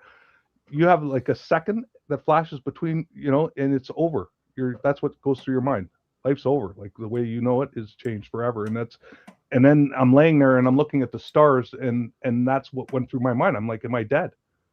I honestly thought I was dead. And if not dead, severe broken bones or severe dislocated things. Like, come on. There's just no way that can happen. I'm not a small guy. I'm 6 foot, 240 pounds at that point. And it's like, not many people can move me, okay, at will. I got flicked like a nothing, like I was air. Boom, grabbed and thrown like that. And then I'm sitting there looking at it, and I do the checklist through my head. What's broken? No wind knocked out of me. No, and no pain yet. So I'm waiting for that pain to hit, and it never came. So then I remember thinking, like after I moved my arms and my legs a little bit, I went, no pain. I was ecstatic, like giddy almost, and jumped up like a flip kick up onto my feet. And I was like, holy cow, like how did that happen? To see what, put it together. And I jumped up. I looked, there's nothing. The fire in my chair there. I take 3 steps and I get stopped. Like stopped. A force field stopped. Like something is blocking you. I couldn't move forward. And now this we can talk about after, but I don't know how long I was laying there. It felt maybe 3 minutes, 2-3 minutes, a minute. I don't know how long I was laying there. I know I did the self check through my whole, and then thinking that it's going to hit, the pain's got to hit. I'm once I realized that I wasn't dead, and then I realized that nothing's broken. I jumped up, and then I took 3 steps, and boom, I got frozen. It's the best way I can describe it, is like a force field or frozen or paralyzed. I just couldn't move forward, and I tried, and I'm looking, and I start to panic inside. There was I think a combination of panic, and I got angry, like I was. Like something was stopping me from moving, and I was just so flabbergasted at what just happened that I'm like, what the hell is this now? And there's like, it's, it's dark, but I can still see. And I look over, and the cabin's there, and I could see my wife in the living room of the cabin watching her shows. And so it's like I'm you go through this checklist. Like I can think, blink. I didn't say anything. I'm sure I could have talked and everything else. I just could not move a muscle forward. And I tried, got a little freaked out, got angry, and I tried really hard and I couldn't. And I thought, almost got the feeling like something told me that I was being held. Something was holding me there. And I said, you can't hold me, in my head. And I did this spin, 360 spin, and boom, I was freed. Like once I did the spin, I was trying to push forward and do the spin, and I was freed in that motion and stumbled forward. Like it was just like it let go of me, boom, and stumbled forward and hit the chair that I was sitting in. And I hit the chair, and I looked at the fire. I looked at where I'd landed and just came from and where I was frozen. I remember looking at the stars. I remember turning and looking, seeing my wife. And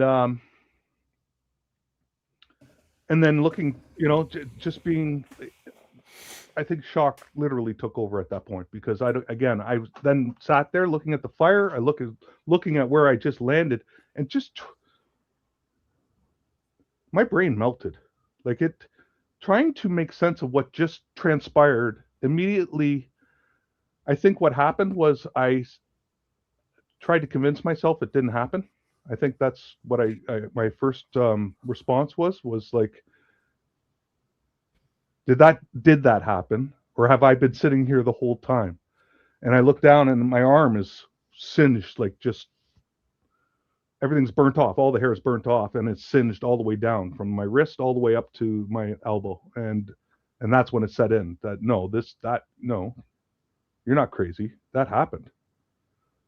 And I sat there. I don't know how long.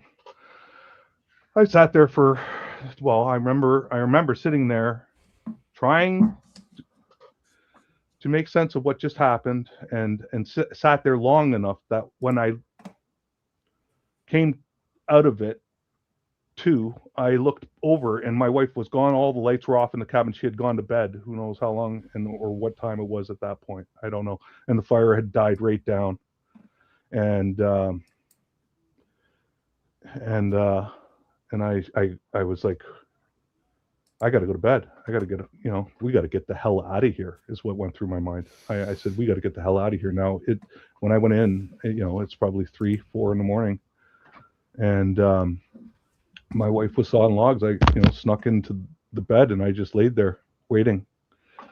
Every hour, 4 o'clock, 5 o'clock, 6 o'clock, 7 o'clock, she got up, and I was like, we're out of here. She didn't, I did, because I didn't sleep and everything else. But what I did know is that I wasn't staying there. I didn't feel safe. I don't know what happened, and my brain was mush. Now I haven't slept, and it's way worse. And all I knew is that I needed to get out of there and get home and try to figure it out. So I told my wife, I was gonna just let you take a breath.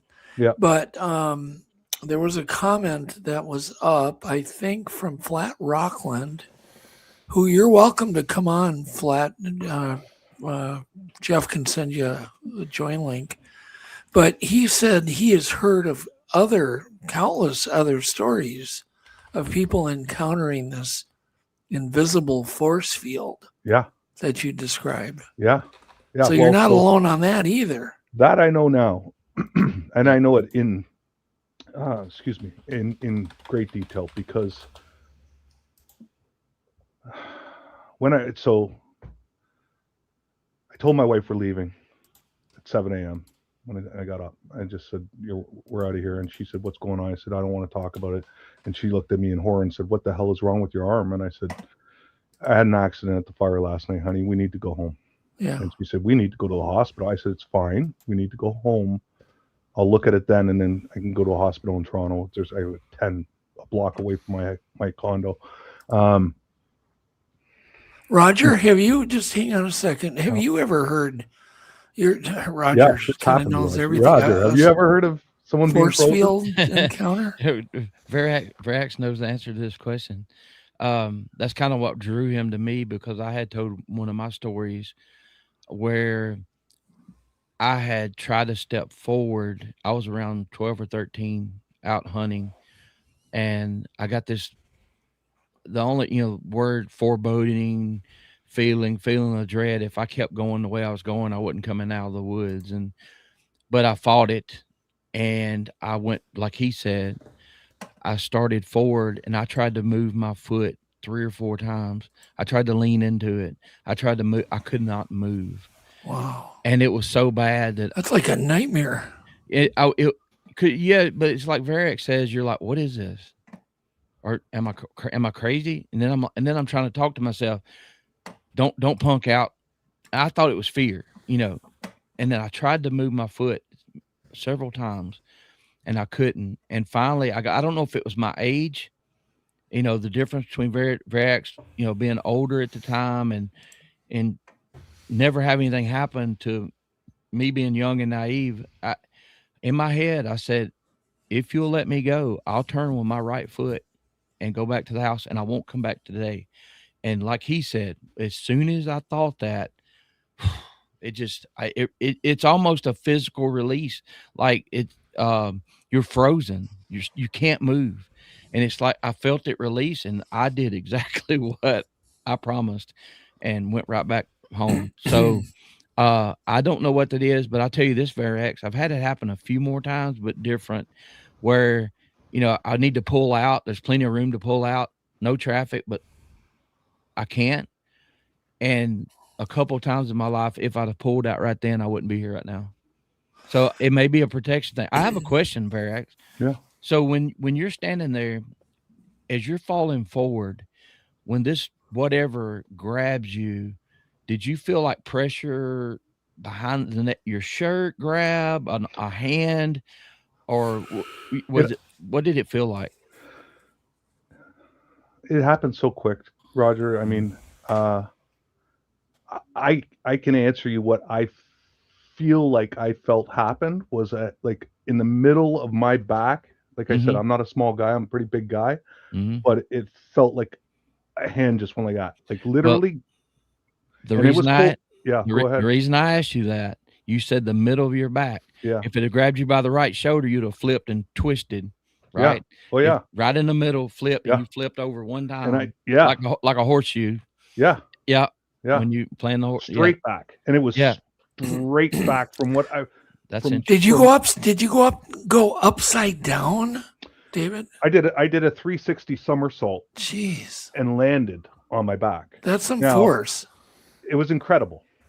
I've done them, like, it blew my mind. I'm sure you're not like a 90-pound guy. No, 240 pounds. There ain't anyone moving me. I was like going to the NHL to play hockey as a defenseman. Okay. There was no, I'm used to it, like, just, it's not a light guy. And to be flicked like that and so fast. Do you think it grabbed your clothing? Yeah. Was there any? Because I was going to say that it was, this was in October. And we're getting close to that. That was the second last time we were going to the cabin before closing it. And we close it November 1st. So it was, mid-October. And it's cold in October here. I had at least a T-shirt, then a sweatshirt, and then a jacket and another jacket over it, like a lumber jacket, and then another heavier coat, And I sometimes sitting at the fire, that's why I said it was a big fire, because it was cold. But when you have the fire and you're dressed for it, you don't feel it. And a lot of times I would whip off a coat. And this wasn't at the whip off coat level yet. It was still early in the evening. It was 11 o'clock, 11:30 when this happened. And, so. Okay, but I've got a kind of a direction I want to go now. Yep. Hang on. David Ellis just brought up a good point. He said, any thought about guardian angels? And then I want to quickly kind of switch to, we've all read numerous stories about missing kids that have gone missing. They've been taken care of by some creature, or, sometimes a kid will say a bear took care of me, but it doesn't make sense because the kid's been carried. And we've all heard stories of, kind of interactions or people being saved by Bigfoot. And so the guardian angel thing, here's where I'm going. Did you, you've had Bigfoot activity though, kind of common Bigfoot activity around the cabin, like the cabin getting hit. For years. Yeah, for years. I didn't know at this time that that's what it was. Right. I do now. You didn't think about it. You guys have put so many pieces Right. of You just didn't know. since then. Yeah. And I'll tell you, here's an example of that exact thing. Last time I went to Snell, I had to leave a day early. They picked me up in a plane, me and Joe, and the pilot goes, "Would you mind if we flew 100 miles north and go pick up a couple of guys that are out alone? They're kind of freaked out." And we just said, well, whatever. So we go up there and we flew 100 miles north. The guy gets in the plane. The first guy enters and he goes, "What in the hell beats on a cabin in the middle of the night?" And I said, "Sir, I think I might know. Come on, sit back by me." And he comes back and and he just thought it was he just didn't know what it was. Never considered Bigfoot, not once. What beats on a cabin in the middle of nowhere? That's in the middle of nowhere. So, but the guardian angel thing is obviously a possibility, because I've heard stories even from my own nephew about one time being almost hit by a bus he didn't see, and he got grabbed and pulled back, and there was nobody behind him, right? In the city. Yeah. That wasn't a Bigfoot. So it gets confused. But you did have Bigfoot activity in the area around your cabin and before I don't know this that happened. This was Bigfoot. I don't, and that's a great question, and that's what went through my mind, because at that time, Bigfoot, I never even, other than watching Steve Austin when I was a kid, the $6 Million Man, and that the Bigfoot in that scared the crap out of me as a kid growing up. Like that was it. Other than King Kong, Godzilla, and stuff. Okay. That's what I grew up with. Bigfoot was not on the radar. When this exactly. happened to me the next morning, when I was laying there and woke up with my wife, what was going through my mind was exactly that. This is the thing, Doug, you just hit the nail on the head. Okay. Immediately, and where I was sitting at the fire after I did get back to my chair and was sitting there, and I don't know how long again, what was going through my head was because my brain melted, because what could take a 240-pound guy and throw me across the yard in a second and save me? What first of all saved me? And so immediately what went through my head was guardian angel, because I'd lost my dad the year before. Some kind of divine intervention. Yep. Literally, like an angel, my dad's, or an angel, divine intervention, or aliens. Those are the kind of things. Sure. First things. Right. You're just like a flip card. You're just going crazy. But it wasn't until I got back to the city, and a few days later, when I told my wife what happened, I had to tell her because of the arm and everything, that she looked at me and said, "Listen, I understand something. Like, let's put this together." She said, I've thought about it. She came to me after I told her. She'd heard the story a couple times. She heard me tell my brothers. And she said, "I thought about it." And she said, whatever saved you from the fire is probably the same thing that froze you. She said, I don't think that's kind of why would a guardian angel freeze you? But here's my point. It is not my point. It's Kim's point, Kim Christensen. So why don't we take a poll and people can leave it in the comments where it's easier to find than you can do it in the chat, but then go to the comments. And have you ever had an experience or had somebody been saved like that, grabbed and maybe the hand of God or whatever you want to call it? Has that ever happened? And that's happened to you how many times, Roger? Two that I not counting the field, two that I can remember driving, where it was almost like a protection thing, and it pops in. Even though that happened when I was 17, 18 years old, sometimes it pops in, and I just say thank you, because I that's a long story. Both of them are, but if I had have not been frozen, I would not be here. So yeah. And David, I sent this to Jeff just now. I was kind of looking at numbers. 240-pound man. you're standing still. The force, your takeoff speed was 12 miles per hour. Yeah. 0 to 12 miles per hour in a split second. In a second. snap. And then you did the full rotation. Yeah, it would have took a second and a half to maybe a second and a half or two to cover the 10 feet and land on my back. But it was immediately. Yeah, that makes sense. That's crazy that you just pulled that up. The force of that is pretty amazing. What it takes. Did you have any like wood knocks or any experience, Bigfoot kind of weird stuff thinking back before this happened? Oh, lots, tons. Now, no, I mean when I mean before, I mean that day or the day before. Well, not that I know of. Like, again, wasn't on my radar, wasn't on my like not even in my consciousness, Doug.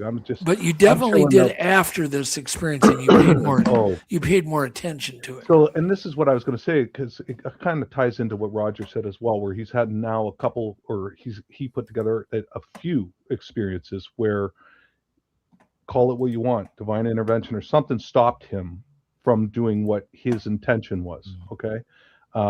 Now in my going through this community at length in encounter after encounter after encounter and encounter, and I have an AI program.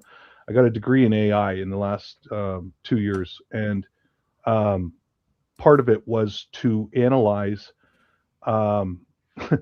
podcasts like Roger's and yours that I came across so that I could take your script after your show.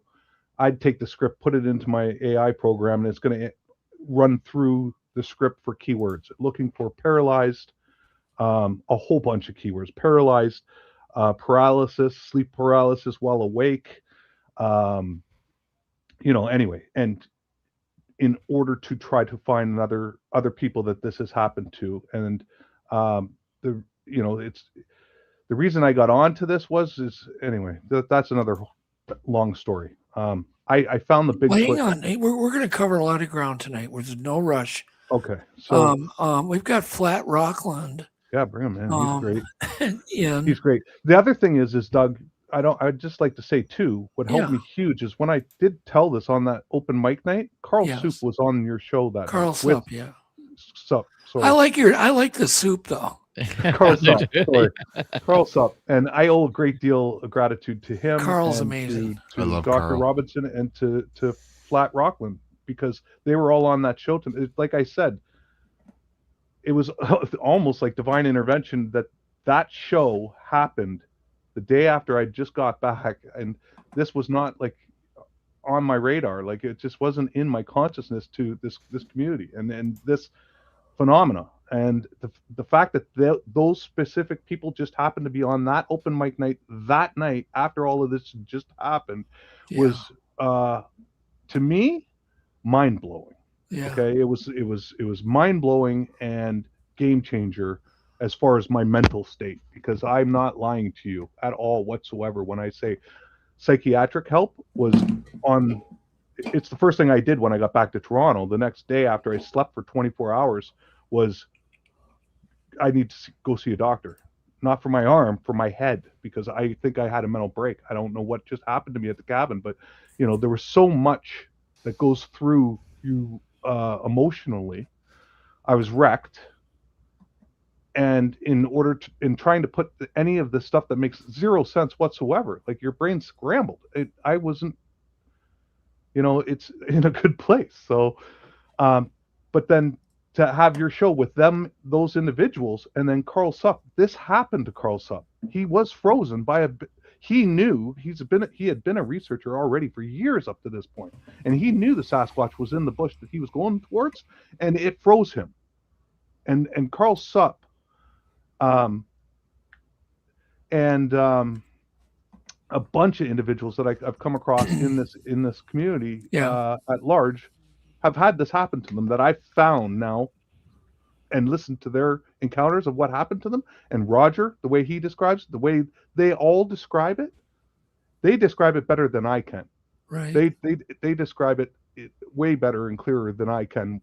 The frozen part. Let's bring Flat Rockland on, and he's obviously known as Tobe Johnson. He said Tobe Johnson has had some story. Do you know Tobe? I don't know him personally. No. Oh, okay. No. Hey, how you doing there, Flat Rockland? Hi, guys. Flat Rock. Good to see you. Good to see you guys. I thought I'd crash your party again, Verax. Love that. Are you kidding? Hey, no, now we're you crashed your party last time. Yeah, that's right. You guys do know each other. Yeah, he was on the show that night. Yeah, And that's again, right. That's right. Like- So, what do you know about similar stories? Flat. Me? Yeah. Well, last time when Verax first told a story that the first time I actually mentioned to him your book that you wrote Owl Moon Lab. Owl Moon Lab. The first I published chapter, it. I didn't write it. You Yeah. published it. Yes. There was a whole section on how they were going up this mountainside, and time kind of seemed to slow down, almost like you get in alien UFO encounters, and it was almost kind of like this thick aura, and then they hit this wall and they couldn't get past it. And it reminded me exactly of what Verax was saying when he was telling his story. And then in the meantime, Roger told his story, and then Carl had almost the same thing. And I thought that was so bizarre. And like I just mentioned a little bit ago, I was watching the new S4 documentary, the Bob Lazar, the newest one, and he was talking about in the lab there was this little half dome thing, and he could press down. He mentioned like gravity doesn't work that way, so it's some weird force that he didn't even know about, and he couldn't press further than a certain point. And it was, you could do that, but then you just couldn't. And it seems all related, and I don't know how, but it's a bizarre force that's where I'm at now. Well, what's the weirdest thing that's happened to you, Flat, when you've been out doing research? Anything? No, nothing like that. Just nothing. No. I've mentioned I've had a lot of audio and stuff like that. I've never had any visual encounters, but nothing that weird, man. Just lights and random stuff. So I love hearing all your guys' reports and trying to connect dots. And every Sunday, that's why I'm here, is because we always seem to connect something a little out there closer. I never had heard anybody else with that experience until I started this. It's just something that happened to me in my mind. That was crazier than seeing the Bigfoot. So I really didn't talk about that. And when my mom and dad, when I went back, they're like, well, what are you doing back so early? I said, oh, it's cold out there. I didn't tell them. I never told them. How do you explain it? So I was comforted. I heard Verax say that he had it happen, and he started calling out names that he'd searched. I'm like, really? This is kind of cool, to actually know that other people that have experienced it. It helped me. I'm up to 22 now, right now. Ooh, and I haven't really? stopped. Oh yeah. Wow. And I if I had more time, Doug, again, I didn't know. We should do a show called the Force Field Show. Well, I have 22, and so what I've been doing is clipping them, clipping the parts in their encounter when they're telling their encounter and what happened to them. I clipped that portion because I've been keeping a little library catalog for me to be honest, was to show my wife. I got you. Yeah, to just say, hey, I'm not crazy. Doug, trying to talk to anyone in my world about this stuff. I got shut down right away. My own brother hung up on me twice. Like, he just said, just don't listen. I understand something happened to you, and I'm here for you. I'll support you, and let's go to see the doctors or whatever you need to do. I can't wrap my head around Bigfoot. Yeah. If you're going to talk to me about Bigfoot, I can't do it, is what he said to me. And he said, I said, you don't have an open mind then, because obviously I can't explain what happened to me. I can't. Nothing. Science doesn't explain something physically grabbing you that's not there and doing what happened to me. It doesn't. I've gone through like I said, when this happened, Bigfoot wasn't a thing. So I immediately went to divine intervention, angels, my dad, anything to explain, and aliens, whatever could make sense somehow in my head Yeah. trying to tell the doctors, the psychiatrists that I saw, and the psychotherapists, and then psychoanalysts. Okay. All right. Did you trying know? to tell them and trying to tell your own family that David, what I just told you. David, did you know Ron Moorhead had that same experience? Not at the time, no. Jim but- Zachman says Ron Moorhead and another person together Yeah. hit a force field Yeah. in the Sierras. That's right. As well, and they said they could not move forward. So here's the thing. When I started researching to what happened to me, I started going through community after community, and the first one I started with was like, and I wasn't in any of this, ghosts, because I was looking at divine intervention, and that kind of led me, angels and stuff led me into paranormal kind of, which then led me into, for whatever reason, Ron Moorhead's encounter popped up, and I watched him tell that encounter that he's talking about, and that was the very first one I saw, was Ron Moorhead telling about when he was listening to the sounds and everything's going on, and he's in the that little hovel that they were in on the hill and everything, and they're listening to everything going on, and they knew one was right above them. They could hear it. It was sounding off, and they could hear it, and it was, I don't know if it was stomping the ground or something. And he said to the Peter or Keith or whoever was his friend that was in there with him, he said, "Listen, let's rush it."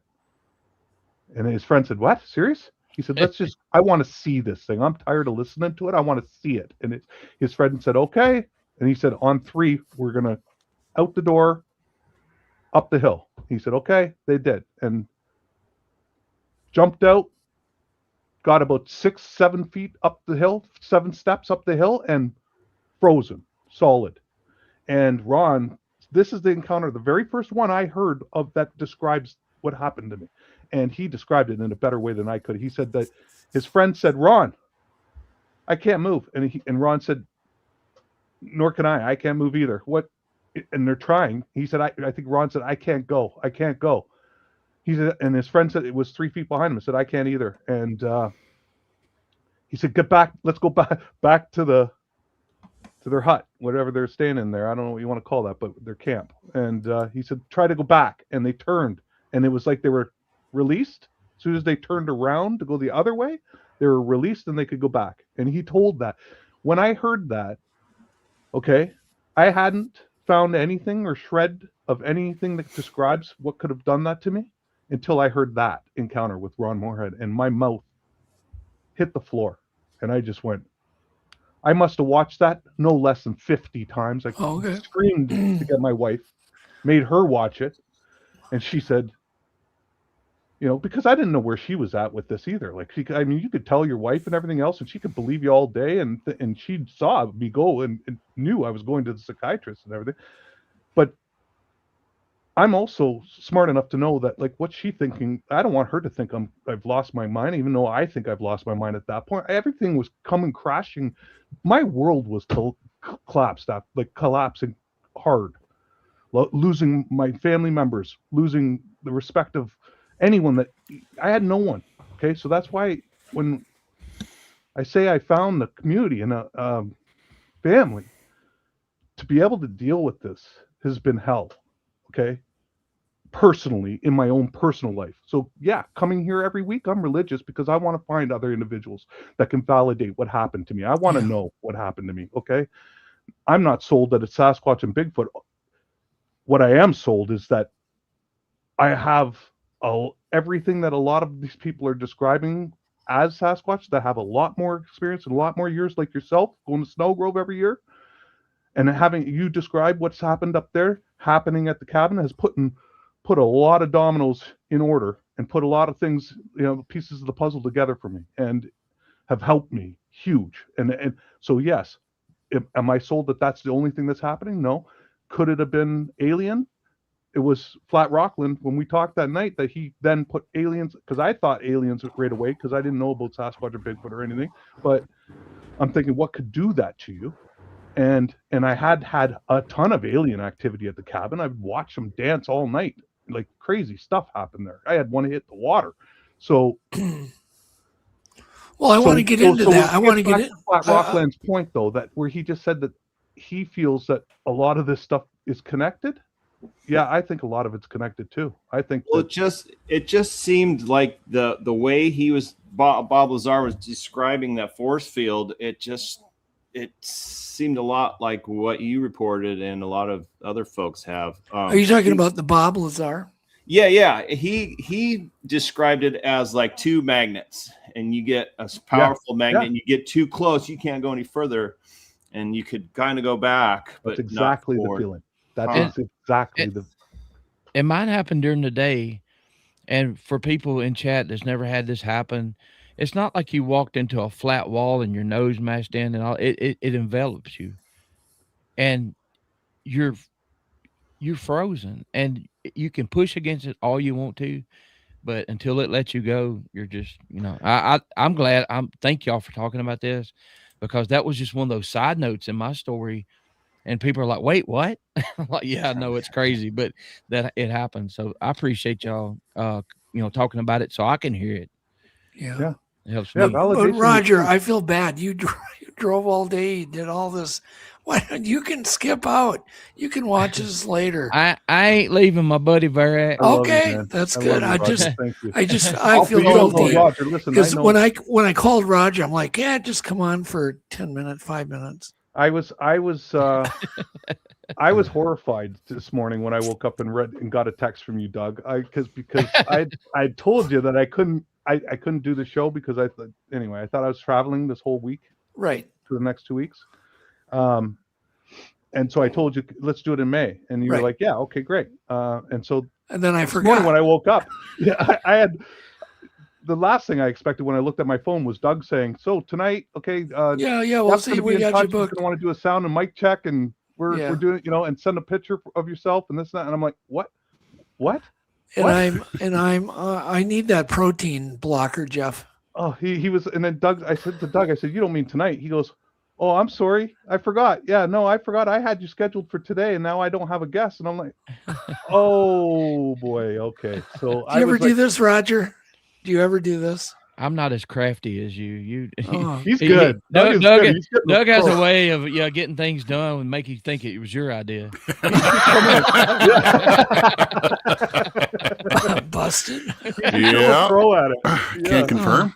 Yeah, I'm a pro at it, and I hadn't had a haircut or a beard trim in over 2 months. So this morning I woke up somewhere between Hell's Angels and Vikings, and I was just like, I looked at my wife, I showed her the phone, the text, and I said, and she looked at me and she went, okay, well, you better go shower. We can make it work. And I said, go shower. I'm going to find a hairdresser or a barber, that's open on a Sunday. And I managed to find, I ran and got it all done and everything. Anyway, whatever. It's just like but then, truth be told, and I'm not, a half hour before the show, I said, I think I should get Doug back to my wife. Because I said, honey, have a look before I go on. And I said, listen, how do you think this is going to go over? I'm going to text Doug right now and say I can't go on the show. And I said, she goes, it's in a half hour. I said, yeah, I know. That's perfect. He'll scramble and he'll find someone. Trust me. He'll find a few people to come on. I know Doug. He's got dozens of people bugging him all the time. And I said, and then 10 minutes before the show, I'm going to say, just kidding. See you in 10 minutes. And then at least I won't be on the show alone, is what I said to her. Yeah, that's She put her head down and she went, no, you can't do that. You can't. I'm glad you didn't do that. David, I've got a kind of a question observation, and I know they noticed it. Before you told your story, you were dancing around the subject. You didn't want it. You was talking about other things, on us other world. And once you how do you feel now? You seem like a weight has been lifted off you. It's exactly that. It's literally like 100-pound bag, not in my stomach all day. Thanks to it's. Here's the thing, right? Like it's almost a blessing in disguise that he did that, because if like I thought I knew, right, you would have got nervous. Yeah, for 2 weeks, right, walking around trying to figure out some stupid excuse of how I can get out of it. Literally, that's what it would be. My stomach in a knot, anxiety, wrecking every day because it's all I would think about, and all kinds of nonsense and research that I wouldn't end up talking or bringing up anyway, and it wasted time. Okay. Yeah. It's so much better that it happened this way. And Roger, I feel like 100-pound bag is lifted off me. I can see it. because Yeah. it is. Yeah. It's Well, really thank you. hard to talk about, but I mean, I feel it takes me a minute to get there because I have to feel comfortable enough, and it's kind of ridiculous. Like I have to. At the end of the day, you guys keep me sane. That's what I told my wife. I said, no, they keep me sane. I said, you don't understand how ridiculous this is. You have to laugh. At the end of the day, I don't know. I don't know that I'll ever know what happened to me. How I don't, and I don't. It can be so many things, and it's like Flat said. Each week, I'm looking forward to maybe getting another piece of the puzzle put in somewhere, and then we're getting even. I don't give a crap if it's an inch that we're moving the ball forward as long as we're. You can't say crap on this show. What is it? You say I that? gotta sneak over to the comment. Literally say Jeff. He says it every week. Enough of that crap. Let's move on. What, Jeff? Sorry, What, Jeff. Really good comment by Sly Fox there, and I know I've said this to. Yes. I know I've said this before to Verax, but your first show with us is probably still my favorite show that we've done, just because seeing that catharsis in you was awesome. It just made me feel so good about doing this. And to see you have that much relief, it's to this. I mean, I can't believe it was a year ago. It's so memorable to me. I just loved that show. That was a great moment. I loved it. That means so much. I told you that before. It Oh means yeah, so much to hear that. It's the truth. Yeah, like it's been really, really hard. And that was back when you didn't even have a haircut. Oh man, listen, I sat in the dark for that one. Yeah. To be able to tell that, like I was, I wasn't looking good, and I was in rough shape. I was like my wife says, is ridden hard and put away wet. It was a great moment, though. I loved it. It was so it sticks with me to this day. It really felt so good. But I still be part of that. Like right now, my hands are locked so tight, like this. Like I can't. Like it's a. I'm just like.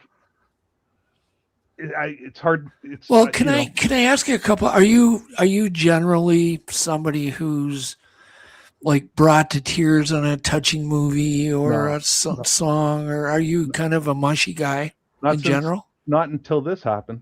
Really? Okay. And I was gonna say, kind of touches on a few, like both I think Flat and Roger, and tons. I've heard it tons of times watching endless encounter after encounter now, where when something like this happens to you, it's weird. Not like obviously it's weird, but no, it's weird that it like people describe it as being marked, like you've been now touched by something out of this world, out of worldly, or you've been touched, like, or if you've had a Sasquatch, Bigfoot encounter with your own two eyes, or something's thrown at you, or they've made contact where you've ruled out everything that makes sense or that it could have been naturally, but if you see a Sasquatch, endless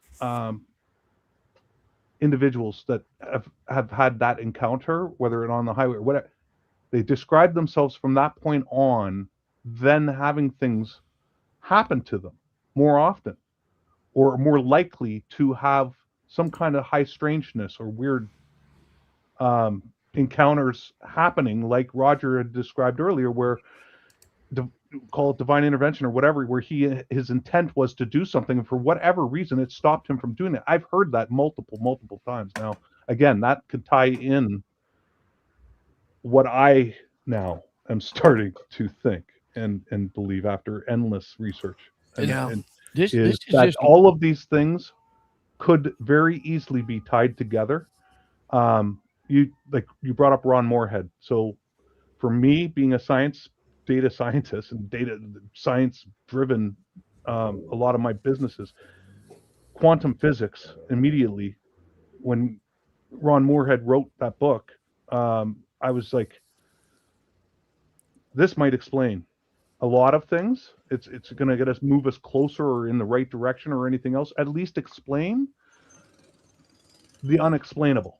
So quantum physics, we haven't figured it out yet, and everything else that's going on, but at least it is a venue or an avenue for us to explore what might put a lot of these pieces into the same box, and aliens included. you know, obviously they got some kind of quantum physics or whatever. They're able to fly things in a blink of an eye, go across the sky and stop on a dime. And then, you know, like we can't do that, you know, or maybe we can, I don't know. But Hey, what I am David, saying, yeah. and everyone else here, do you guys feel like the more you're open to stuff, whether it's Bigfoot or the paranormal of any kind, it seems to almost notice and you get more activity? It's kind of like the more you stare into the abyss, it looks back kind of. I thought about that, and it could be that once something wakes you up, like what happened to David, and you start learning, you're more aware. Maybe it was there before and you just wasn't open to it. You know, I Totally. do feel like it's probably a little more than that, and maybe some people are, you know, marked or aware or whatever. But I feel like with the things Typo that blood. Typo, yeah. So I feel like even with the Bigfoot stuff, you know, learning what I've learned, I feel like once they know, you know, and everybody knows, they relax. You know, they know you're not there to hurt them and all that. But as far as, I've got friends that probably was like David before this happened to him. They've never had anything happen, but then again, it might happen next to them and they may not notice because they're not, you know, they've got blinders on. You know, they're focused on the things that we all focus on. But all of us sitting here, we're using our whole peripheral at all times now because of these weird things. So I don't know.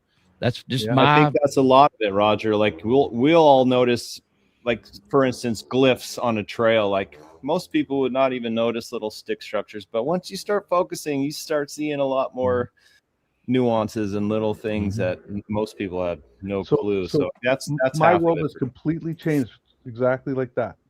None of this was on my radar. None of it.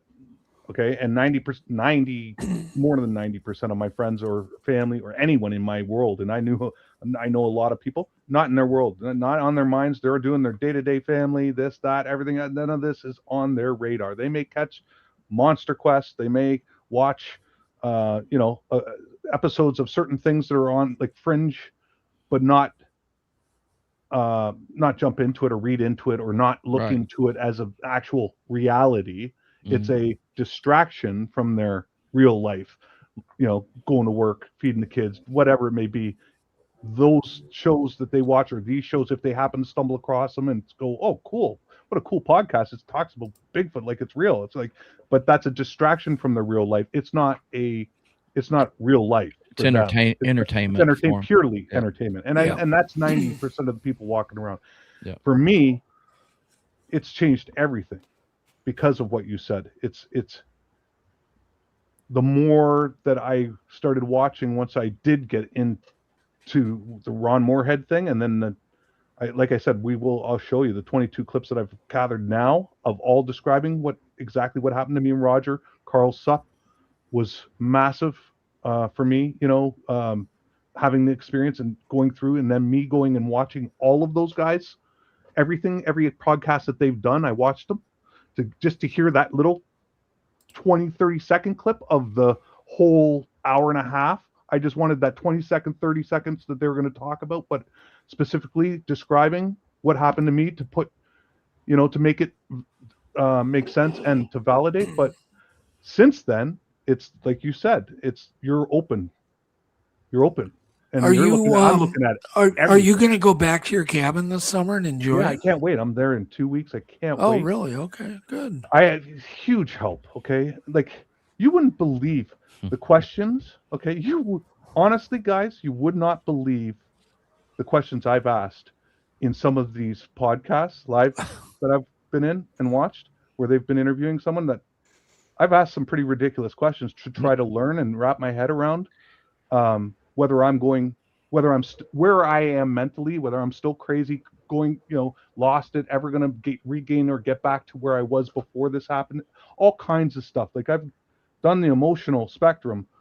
You know, you asked if I cry at things now. Yeah, I cried twice yesterday. And have I cried? Yeah, probably once a week, bawling like a little baby, which never happened in my life. So you think it's kind of even changed your kind of demeanor? Everything. Yeah. I think I'm more open, but here's the thing. Now, so when you open yourself up to wrapping your head around that this is a reality, this is a thing, that this is actually happening or could be happening, until I see with my own two eyes a Sasquatch walk by, I can't definitively say that they're real or not. I don't have that validation, but I do have all of these other things happening, and something is making them happen. No bird is dropping a feather between my two doors of my cabin. Okay, it's just not getting in there. And multiple times when I open the door and a blue jay feather falls out every single time, that only has to happen once for me to go, what the hell is this? How does a feather get between there, or under on your car, your windshield wiper, having a feather stuck under the wiper? It doesn't fall from the air and land under your wiper. It just doesn't happen. Okay, these rocks that have shown up down my path and everything that I'm collecting, the glyphs on the stumps by the fire. Yeah. Okay, so all of those things, the acorns, the pine cones, and everything hitting the cabin. Well, it wasn't until the cabin was being slapped, like I said, and it sounded like a truck hit it almost. Not that hard, okay? It was like a slap, not like you describe of what happened in Snowgrove, where it sounded like a truck physically moved the cabin off its footings. It's like mine was a distinct slap, and it happened multiple nights at 3, 4 in the morning. And was that after your incident or before the incident? It was after. It was after, but when I started to believe that this could be a reality, that it could be something like a Sasquatch hitting the cabin, then I started thinking back to how many times I'd woken up out of the dead sleep at 4 in the morning to a loud noise or whatever, like the cabin physically being shifted, and I started going, oh my God, this has been going on forever. So here's another, there's multiple things that have had been happening before that I didn't clue into until I started seeing person after person after person telling their encounter, and that happening to them. And Doug, you telling what was going on at Snowgrove was a big part of that right away for me, because everything you described about the acorns or things being thrown at the cameras, the slaps, the cabin being hit, the guttural, like Carl and a million other people have described in their encounters, having a guttural, low, deep growl. It's a growl. It's on a octave and a level that shakes your inside, that no animal. I've been around literally 50 black bears. No joke, in my life. No problem. Down the beach, walk down every morning by our cabin. Not making this sound. And so many people I've heard now, researchers in Sasquatch and researchers in this stuff, have described this sound exactly like that. It's a low guttural. And this was where I was standing at my car at the cabin. After all of this had happened, this was just at the end of the last season. Are you taking off, Roger? Yeah, I got to go. I want to suggest something for you, just for kicks. When you get to your cabin, you come out in the morning with your coffee, say hi to them. Yeah. Hey guys, I know what I mean? I've started doing that. I know that sounds crazy, but it changed my life. Yeah. You know who told me that? Gary Spike Sr., man. Yeah. Him and well, it was Gary Spike Sr. It was Greg House that made me start to feel sane again. Mm-hmm. That because he when he tells you what he's experienced, you're like, oh, okay, so everything pales in comparison, right? So you can take a step back and go, okay, so, but Gary Spike Sr., when I was at my cabin, not sleeping because this was going on, and it wasn't the slaps on the cabin, it was the taps. It went from slaps on the cabin to tapping on the window.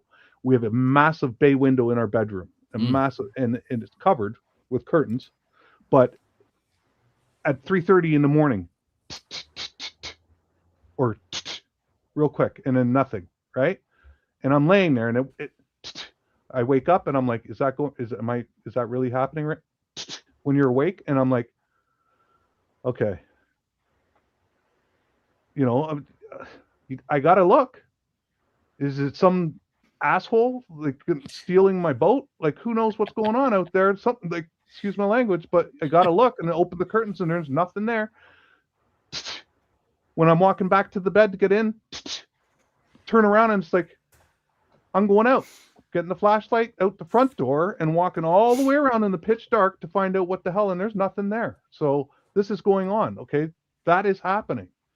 And when I say that I was losing my mind, I'm losing my mind. Well, this kind of ties into what we just talked about. When mind speak, the woo, all this that they're talking about, like this all is leading me to that there's got to be some kind of quantum physics or something going on that ties these things together in some way that we don't know, interdimensional, whatever. Because when I said I ask questions, okay, here there's a podcast I'm watching. A guy in Michigan has a podcast, and he has some guys that are hardcore researchers spending a lot of days in the bush. And these guys are laying under bushes, putting the face paint on, practically not breathing because they know that they're on a pathway. See you, Roger. Thank you. But they talk about mind speak, and they talk about these things talking to them without saying anything, but they can hear it's not their voice. They can hear a voice in their head. And if you've spent any time in other watching Sasquatch podcasts on any of these other channels, we mentioned Saleh Sasquatch. We talked about Flash of Beauty is a prime example where I have had to spend countless hours now watching Flash of Beauty because they go in deep on this. And I'm back in the city here, and again, I've never said this before, but thinking that I'm getting mind speak or something's going on. There's just not, like, it's not my thoughts. There's no reason for me to be thinking about Sasquatch at 4 a.m, and very well, very, very, very high probability that it could just be PTSD from what happened to me. I've talked at length with psychiatrists now about this, and not about the mind speak, but about PTSD and CPTSD. And anyway, there are my questions that I ask these guys are: do you feel like that they could do this, where they Sasquatch or whatever it is could speak to you at distance? Like distances. I'm back in the city now, 3 hours from my cabin, and a resounding 100% of the 5-6 researchers that described this happening, every single one of them immediately 100% yes. 100% yes, it's happened to me. And they go into detail about it, them having these voices that are not their own and not of their own volition, of their own thought, but a voice distinctly. And some as simple as what Roger described, a very good example of that would have been when driving, he's going to go into the right lane, and them hearing a voice in their head or something in their head say, don't. Now, Roger was talking about something like almost physically stopping him from going, but it was along the same lines, whereas something stopped him from going in that lane, and it would have been an accident. A motorbike went by at 100 miles an hour or something, stop. That's divine intervention. Anyway, so I've been forced to, because of this, to look at having an open mind, and not only have an open mind, to actually look at a little deeper than I would ever want to. Am I have voices in my head? I think a lot of people walk around all day with voices in their head and everything else. That's normal. But what they're describing, what I'm describing, are not the typical voices that you hear in your head saying, where you talk to yourself, or you're talking through something or a problem or whatever, like me this morning having to go get a haircut and find a hairdresser, Doug, or barber. Sorry. Not the typical voices that you're just grunting to yourself. This is different. So I never had that before this. So what's that? Is it because I'm more open now? There's stuff that I didn't talk about in the first time podcast with you, Doug, and and I haven't talked about, which I'll tell you right now. Okay, so I have a thing on my leg. Since this happened that night, there's a wound that was on my leg that I didn't immediately clue into because of the arm and everything and the brain melt and everything else. Yeah.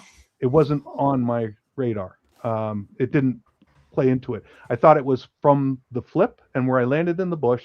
To be honest, what I thought happened is a stick or something jabbed into my leg and cut it, and broke off or something in it. Maybe a piece of a sliver, bigger than a sliver, because it's bigger than that. But never paid it no mind. Puts polysporin on it, Band-Aid, everything else. Well, that's great. It's been a year. This is still here. This bump on my leg has not healed. Okay, so I went to the doctor. I finally got in to see my doctor here 2 weeks ago. Showed it to him and said, look, I want this, whatever, biopsied. I need to find out what's in there because it feels like there's something under there and it's not healing and it's been a year. That's not normal.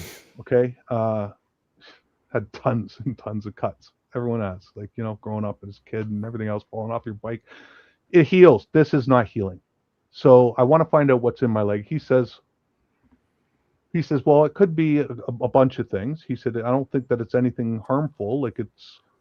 I said, well, it doesn't hurt, but I know that I can feel something in there, and it's more of an irritation now at this point. And it's still, you know, I don't want to gross everyone out, but it's still like got a scab, almost like a rough exterior. And he called it something. He said it could be as simple as this, where wounds like that could just not, it's not like it's not healing where it's still open and bleeding or anything like that. It's just, it's scabbed over and it won't go away. It's just permanent. So I said, without saying to him, you know, I could have a chip in there. What's in there? Maybe it's a piece of stick. I don't know, but something's in there, and I need to know what it is, and I'd like to get it out. And I said, it's not for lack of trying, Doc. I went at it myself with scalpel. Like, it's, you know, something I wanted to get out of there. Well, did he biopsy? No. He said, I think we should watch it, like, to see if it gets worse or better, or if it just stays the same or anything, right? That's. I'm not sure that was good advice. I'm gonna get a second opinion. So that's where we're at with it. By the way, somebody, you don't have to answer this, but somebody in chat, because we've done these surveys, asked what kind of blood type you are. Because people with certain blood types have, pardon? I think I'm O negative. Oh, unbelievable.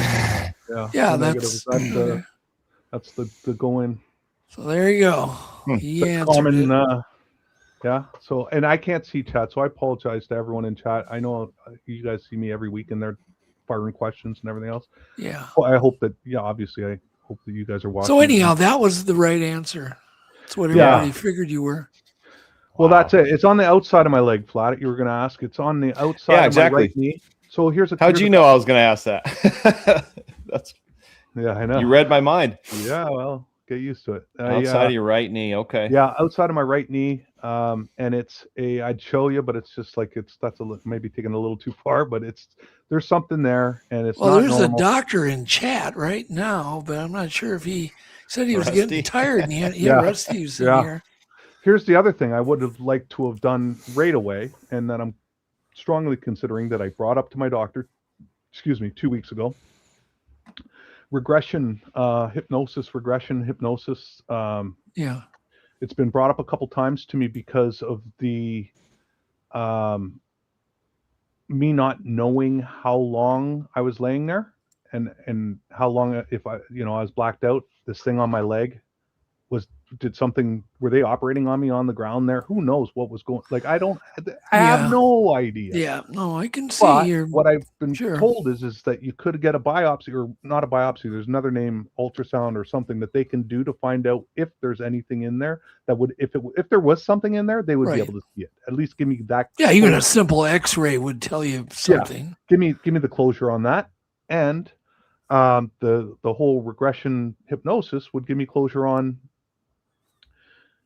maybe they would bring back that if there was more to it. So what has gone through my mind quite a bit when thinking through it over and over and over after it had happened was, when I stood up and I got frozen, yeah, I was out of it because of what just happened, and I was in shock. And then now I'm frozen, and that's melting my brain. Did I see something? I don't remember seeing anything or hearing anything. You asked me or someone had asked in chat if I had heard anything. I don't remember hearing anything. Yeah, they asked if you'd heard or smelled anything. Or smelled, yeah. And now I don't remember that, but that doesn't mean that I can't say with 100% confidence that I didn't maybe see something or hear something or smell something that I blacked out and blocked out, because I don't think you can underestimate when I say that my brain melted. This is not, I mean, melted. You don't get thrown. Nothing can pick me up, Doug. Nothing's throwing me across my yard. Nothing on this planet, human, is doing that to me without me knowing or seeing what it is that did it to me. Or unless I'm knocked out or something else happened when I was on the ground, or there's all kinds of what ifs that could have happened that we're talking about right now. Right. So, but getting up and being frozen and being alert, blinking, thinking, looking like this and seeing my wife sitting there and not seeing anything, because I didn't see anything there that was doing it to me. I wasn't scared. There was no reason to be scared. I was still dumbfounded of what just happened. Something just saved me from falling face first into the fire. That thought never even crossed my mind at that point, because once you're frozen, all that was going through my mind was, I can't move. What is going on, right? Like, so I'm thinking that I'm dead or brain damage from what just happened, or something is stopping me now. That this is not. It's a feeling like Roger described, where even in like a superhero, if he froze you like this with his hand, you see in superhero movies where you're frozen like that. It's like that's the feeling. There's just this weird bubble around you, and you just cannot move. And I was angry that I couldn't move. I was wanting to move. It scared me. And when you get scared, I get angry. Patrick Noble asks whether you've ever experienced sleep paralysis. I had when I was a kid. Okay. Really young, like 7 years old. I remember quite a few times, but in particular one time, yes, distinctly frozen in my bed, could not move, couldn't scream. I felt like alien. In what I would envision as alien, doing like you're trapped in your body with your eyes open and going and being so scared and trying to scream and nothing be able to come out, which scares you even more, to the point where when it whatever released, or I woke up or whatever, I screamed so loud my mom came running in from the bedroom next door, shaking me, you're awake, you're okay, and calming me down, and to the point where I was hyperventilating, and she crawled into bed and said, don't worry, and laid there with me. Now I never forgot that stuck with me, and then it happened, but only once, just once. She explained to me at that time, that can happen. Like the way that and I remember distinctly her saying, I didn't know what sleep paralysis was. I was a kid. I didn't have a clue, but the way that she had calmed me down and explained that this could happen, the next time it happened, I wasn't nearly as scared. I was scared. I was still. Well, the real explanation of sleep paralysis is when your body's asleep, but your mind is not. Does that make sense? Yeah. Your body is completely out of it. It's unconscious, but your mind is not. And it's that separation that causes sleep paralysis. So every description of sleep paralysis that I looked up and read, because I kept on going back to it, because people kept on bringing it up, and I kept on going back to it and kept looking at it, and describes kind of what I felt. Like when I said that, that's part of the key words that I'm looking for in these. Well, if sleep like if paralysis somebody while wanted awake. to abduct you, let's just say an alien, Yeah. they would put your body asleep because they wouldn't want you to like fight back, right? Nope. They wouldn't And want that you to would be be able the to do way to anything, it. but they also would want to talk to you. So So they would do sleep paralysis to keep your brain awake, but your body's sound asleep or whatever condition. there's no doubt in my mind, because it happened to me, that it can happen. Yeah. Now, when you're sitting there and you're trying to make sense of this and you're going, what could do that, right? For me, it was a pretty big hurdle for me to get over the fact that there's something in my consciousness, because I don't even know that you guys are real at this point. I mean, you're in my consciousness, right? So there's something that can hold me in a spot where I'm completely awake and everything like you just described, and I can't move. Right. Something on this planet can do that to a human. Scares the literally scares the crap out of me, the fact that there's something that can do that to us.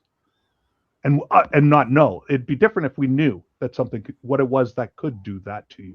Now, Sasquatch, maybe I'm reaching because it's happened and I'm on to 22 different people describing the exact same thing happening, as even Carl Sutt, who I respect greatly. Okay. Very smart. These guys, they're not dumb guys that are describing this happen to them. They're very, very smart guys. And they're unable. When it happened to them, they had a very similar response that I'm having now, where they needed to find out what the hell could do that on this planet. And they went to see scientists. Ron Moorhead went to scientists, doctors, PhDs. He had it described to him. They brought up sleep paralysis right away to him, saying, Ron, like this is a real thing that we know about that can happen. That is exactly what you're describing. Do you feel like this could have? And he's like, I have a collaborating witness in with me that happened to at the same time as me. You know, I was alone. Him, he had someone that happened to at the same time with him. This is not something that is, you know, the burned arm and the fire and the incident that led to this is what changes it for me. You know, it's like, having one thing happen to you is enough. You know, having both of these things happen within the same night is ridiculous. Okay, so let's just kind of go through maybe one major thing that happened at the cabin that you heard, and you know what else. I mean, just kind of run through all the details. So I'm going back. Okay. Why I didn't want to do this show, Doug, is because I didn't want to do the same show that I did with you before. Yeah, of course. Right? Okay, obviously. And because my cabin isn't winterized yet, it will be at hopefully the end of this summer, so I can go all year round. But I wanted to get back to the cabin, and I wanted to see what's waiting for me. Because when I got there last year, when I told you that I felt like these things didn't want me, they were testing to see if they could run me off, and you came exactly what I thought you thought, which is makes sense. You're not there for 6-7 months, then you show up, and you're there for a week, and then you're gone. You're disrupting their. Yeah, it's kind of like it's just like Snow Grove. It's empty most of the time. Exactly. And now my place is the only place with trees. The neighbors and everything else have massive land, mowed every single tree and everything else, which goes right to the water. Okay. So these things are using my property as a highway to get to the water because they're covered completely by trees on both sides, blocking out the neighbors, cameras and everything else that the neighbors have and stuff. You cannot penetrate the woods on both sides of my fence lines and stuff. They have been using my way as a throughway to the water. Now, here's what I did here, and I described this to you before, is they're swimming. So I'm at the fire pit. There's a line of trees and the 6-foot drop off with a ledge into the water. They're swimming in the water right there. I can hear them. I told you, it's like boulders hitting the water. Kaboom! And I didn't know what it was. I was like, what? It's beavers. What is thudding into the water at 11 at 12, 1 in the morning when I'm sitting there? And I'm listening to music, and they're not afraid whatsoever. Beavers, none of the wildlife is afraid. Whatever's making these massive thuds. Yeah. Okay? That's happened, and I had to turn the music off the first few times. I was like, "What the hell was that?" Because it was over that loud. And I turned the music off, and I could hear like a boulder hitting the water. And I'm like, "What the hell is that?" And I can't see anything because of the trees. So this goes on for an hour, 2 sometimes. I've never gotten up to go down to my dock to be able to see around the trees to see what is making this sound. So I don't know what's doing it. I told my wife, I said, "This is the weirdest thing. You got to come out here and hear this." She comes out. I said, and of course it doesn't do it, right? But then she hears it. She looks at me and she's like, "What's that?" I said, "I don't know." I said, she says, "There's no beavers out here. Not this late." And beavers, it's this tail slap, and they only do it when they get warned, like when something spooks them or scares them, or they get close to something or anything. There's nothing out there at 11, 12 in the morning. And that isn't a tail slap. That's a thud. Like they're, so they're fishing. They're fishing. I have carp. I have catfish, carp, and everything on the bank there. In fact, I've actually, when I've gone to put my boat in and everything, stepped in a carp hole and killed one accidentally, had it float out of the hole and everything, and float. And I was like, "Oh crap!" Like that. So I don't know what's doing it. I intend to investigate this summer. I can't wait. I can't wait to. What went through my mind after I started to do the research into finding out about the feathers, the rocks, the slapping on the cabin and stuff, and really came to terms with that. Yeah, this is an actual thing.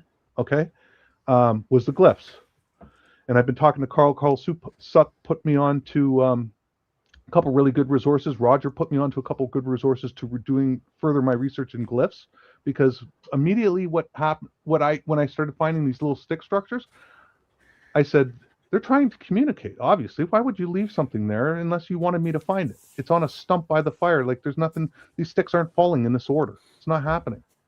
And if you want me to find that, they're trying to communicate. So, yeah. And if they are real, the only way I'm going to figure this out is if I can talk to them. And the only way, until I watched the show with Chris Reinhardt, had this ranch down in Texas or whatever, that he had the 2 guys that were on there a few weeks ago. Yeah, they're putting a documentary together. Yeah, the sales site. Yep. Yeah, the cell site. Until I saw that and realized that, yeah, they wrote on a chalkboard. They want to they're communicating, and Carl is deep into that as well. Doing that. They were writing in straight English, right? Like full sentences. Yeah, that was wild. Like broken English on coming back. It's understandable. But understandable. Yeah, now that's a lot different. That was crazy. They also described glyphs and everything before the lady, I guess, got wise and put out the chalkboard, and then they went on to putting out a book. Yeah, that story is nuts. But when I heard the hum or the buzz on Carl's video recordings, I went, boy, that adds a little bit of credibility to those old recordings. If you have any idea, well, you do have an idea of how many times that hum has come up now. And so we're just getting more and more recordings. It's getting nuts. Yeah, and it's like how these things, pattern recognition is kind of like my thing, or was my thing. Okay, it's come in handy, and I'm seeing pattern. That's why I said at the beginning was a pair of fresh eyes looking at all of this research all at once, like I did in the last year here. I just put all my work and everything on hold. It's all being run now, and it just like I needed to get my head right. Okay. And it ruined my life, to be honest. It's like ruined everything. Sounds like it's affected everything. I don't think it's everything. Usually it doesn't. Usually it doesn't end up ruining. I've never heard of anybody that Bigfoot sighting or an encounter has ruined their life. Well, not ruined, but I could be wrong. Flat, have you ever heard of anybody that had an encounter and their whole life went down? No, not yet. It's true. I think it could change your path, but I think it probably will enhance it. It's my guess. Yeah, it's come full circle now. Like I look back now.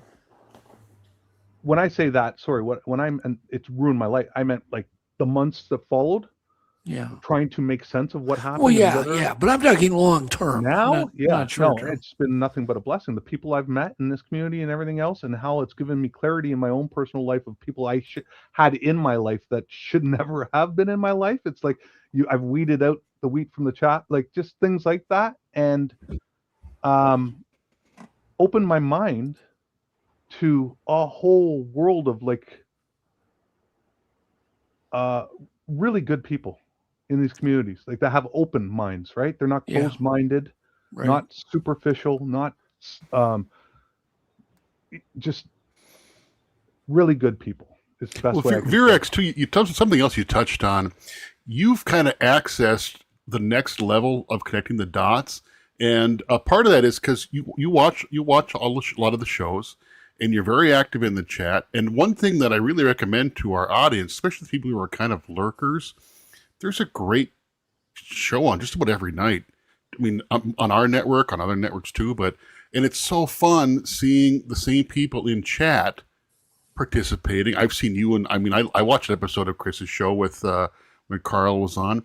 So I really encourage people that want to take that next step for connecting dots, watch all the shows, and most of all, participate in the chat. It's such a fun community, and to see these people more than one night a week, it's a blast. You've obviously benefited from that, and I really recommend people start doing that. Just get involved in the chat, watch more shows. It's great. Yeah, I've gained some really great friends and met some really solid people like Flat Rock. Well, think about it. If you called me up, if you called me up, I'd have a spare bedroom for you. Exactly. So that's what I'm talking about, Doug. Like, you have no idea the love that I've received from like these different communities and stuff like that I went through and I've gone through. Right. Even like Woodwalkers, like it breaks my heart that I couldn't be down there this last week in the LBL. Like that's if you're going to. Yeah, those are the people I'd want to go into the LBL with anyway. Well, somebody was joking, but they said we're going to have a conference, a get together at your cabin. Yeah, meet and greet. No, absolutely, absolutely. Your money. I'd love to go up there. So here's the thing: your money's worth double up here. So why wouldn't you? It's great, and you're gonna. I'll tell you, like I was gonna say, anyone in chat. An hour ago or longer, I saw Rostie William Robinson mention walleye fishing or pike fishing or bass fishing and everything else. That's the fishing that we have right off my dock. I can catch a record anything off my dock. Everyone and anyone is welcome to come to my cabin. Give me the heads up. Like I obviously wouldn't like it if you just showed up. Give me a heads up, and you're more than welcome to come. Like and I have met people that are going to come. I'll take anyone fishing. I just thought 99.9% of the time I'm in that boat by myself out there fishing. So I'd love some company. So and to like I can't guarantee you an encounter. I can guarantee you a hell of a good time sitting by the fire, laughing, having some and getting tossed around. Well, like I said, don't fall in the fire. Well, I just got my passport renewed, so I'd love to come see you. I just want to address Kim's comment here. Lurker is a term kind of from online community. No, you're not a lurker. The lurkers are the people who don't comment. People who just kind of watch and don't ever participate and comment. That's who I mean by lurkers. Yeah, they go into forums, just to clarify Kim's never comment. They just, Kim's not a lurker. You're a participant. They just consume. Nothing wrong with that. That's what you want to do. Great. But just want to be clear what I'm talking about. Kim's been frozen. Not a negative thing. And it's people like Kim, Squatch Mama. Kim's great too. Yeah, unbelievable. I mean, like just everyone. Hillary. Like, all these, I love our audience. Like everyone in there. Catherine. Like I'm friends with so many people that now over the just in 1 year that I feel like I could talk to about anything that I can't talk to anyone personally in my own personal life before this. Like I can't. Like I said, it's just the game changer. So Catherine just said we're going to need a bigger boat. Yeah, we are going to need a bigger boat. Yeah, we're gonna need a few boats, but I would love that. Like I said, I would have came to Snowgrove with you, Doug, because that's only I was born 6 hours south of there. Wow. So in Atikokan, Ontario, which is the middle of nowhere, Snowgrove's. That'd be the last place you'd want to go. Well, I'd go. Like I would go with you guys just because I know that you've gone now Oh, kind, and gosh. you're still here. So I still think about our last trip up there every day. It's just like, Doug might be finished. I don't know. After right? that last trip, it was kind of nuts. I don't scare easy, or I never did, and I never have, and nor will I ever. To be honest with you, I've actually, if anything, this has made me less scared. Here's another common thread that's little talked about, very little in all of these communities, is that we're all still here. These guys, I'm never going to go looking for this thing. Okay, I don't ever want to go put on a headlamp and go into the woods and stuff looking for them. What attracted me to a lot is like Flat Rock has them on his property. Greg House has them on his property. Why I became friends with them is because they're dealing with the situation I got. If this is what it is, they're on my property. I got no choice. I have a wife. Yeah. My wife wants to sell the place after this happened. We were talking about it, and I'm like, this has been in your house, in your family for 4 generations. That's not happening. Nothing's running me out of here. Okay, let me see what's running me out of here before I sell the place because something happened to me. And then when you analyze what happened to me, it saved me. It didn't hurt me. These guys are out there. Carl Supp is crawling through the bush, okay, and trying to see these things and getting zapped like I did with what he calls infrared. Carl is brave, that's for sure. These guys are out, and Doug, you've met 1,000 of these guys and women that are out there actively trying to find these things, and they're all still alive. Yeah, sure. That some of them got zapped, some of them have had things thrown at them, but nothing. They're all still so. These things aren't hurting them. Does that mean that they don't? No. But it doesn't mean be scared, like afraid to go in camping and go out there and everything else. That shouldn't change your way of life at all, because the odds are, unless you're a one-off missing 411 case where you're out there hiking a trail where you're alone and the opportunity and everything aligns, and there just happens to be one of these rogue Sasquatch that got kicked out of his group for whatever reason or whatever, that's hungry and nabs you. The odds of that happening, you've heard twice as many, or I have now heard twice as many encounters like of the kid being saved or this person going missing and being broken their leg and being carried and dropped at the side of a road or something. You've heard twice as many of those encounters than you ever have heard of. Hey, David. David Paulides just had the Missing 411 Washington premiere in Tacoma last month, so I got to go to that. He had American Sasquatch last year in Tacoma. The premiere, that is cool. But there's a lot of people that just disappear around here, and I'm not saying it's Bigfoot, but it's definitely in the back of your mind when you're. He's not saying it's not Bigfoot either.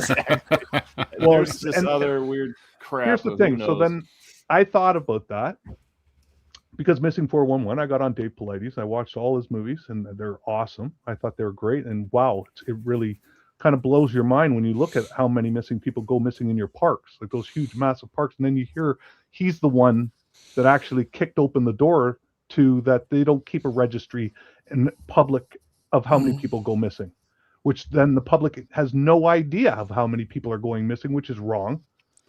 Everyone should know exactly what they're getting into. The safety that we're talking. This is what blew my mind when I said that there's something out there that can freeze a 246 of pure fury on the spot. And I can't move and everything else. So if there's something that can do that, the government better damn well be, if they know about it, they better be disclosing it. And that's the problem that immediately went through my head. And that's why I have said that if I see one of these things, no matter what it is, Dogman or any of these cryptids, if I see one with my own 2 eyes, my government better literally leave the country that night, because I'm going to be at their front door to find out why they haven't told everyone, because that is unacceptable. So how would you handle an encounter, David? So I've thought about this quite a bit. Okay, so what stopped the slapping on the cabin and everything else was me talking to these guys like Greg House and Gary Spike Sr. said, go out. I want you to go out tonight at whatever time before you go to bed, at midnight, 1 o'clock, 2 in the morning, whenever you're going out. Go out there and talk to them like they can hear you, okay? And tell them that you don't mean them any harm, your intent, that you have a good heart, that listen, we need to get along, these kind of things. Like, we need to get along. I'm not going anywhere. You're clearly not going anywhere. We need to be able to get along. And I mean you no harm, you know, but the slapping on the cabin, the throwing acorns and stuff onto the roof and everything, that has to stop. And ask them politely, like just like you were talking to someone that was pissing you off, a neighbor that was doing, you know, playing their music every night too loud or something else. So I did that. Felt a little crazy doing that, but did it. Went out there, talked to them. Carl Soup, sorry, Carl, I keep butchering your. Anyway. No, it is Carl Soup now. no, not because of me. Anyway, he told me the same thing, to do the same thing. When I did that, it wasn't like, it just stopped. So, you know, does that mean it's that there's something out there that heard me or anything? No, that's not what it means. Maybe it's a mental thing. Maybe it's a telepathy, some kind of something we can't explain, which none of this you can.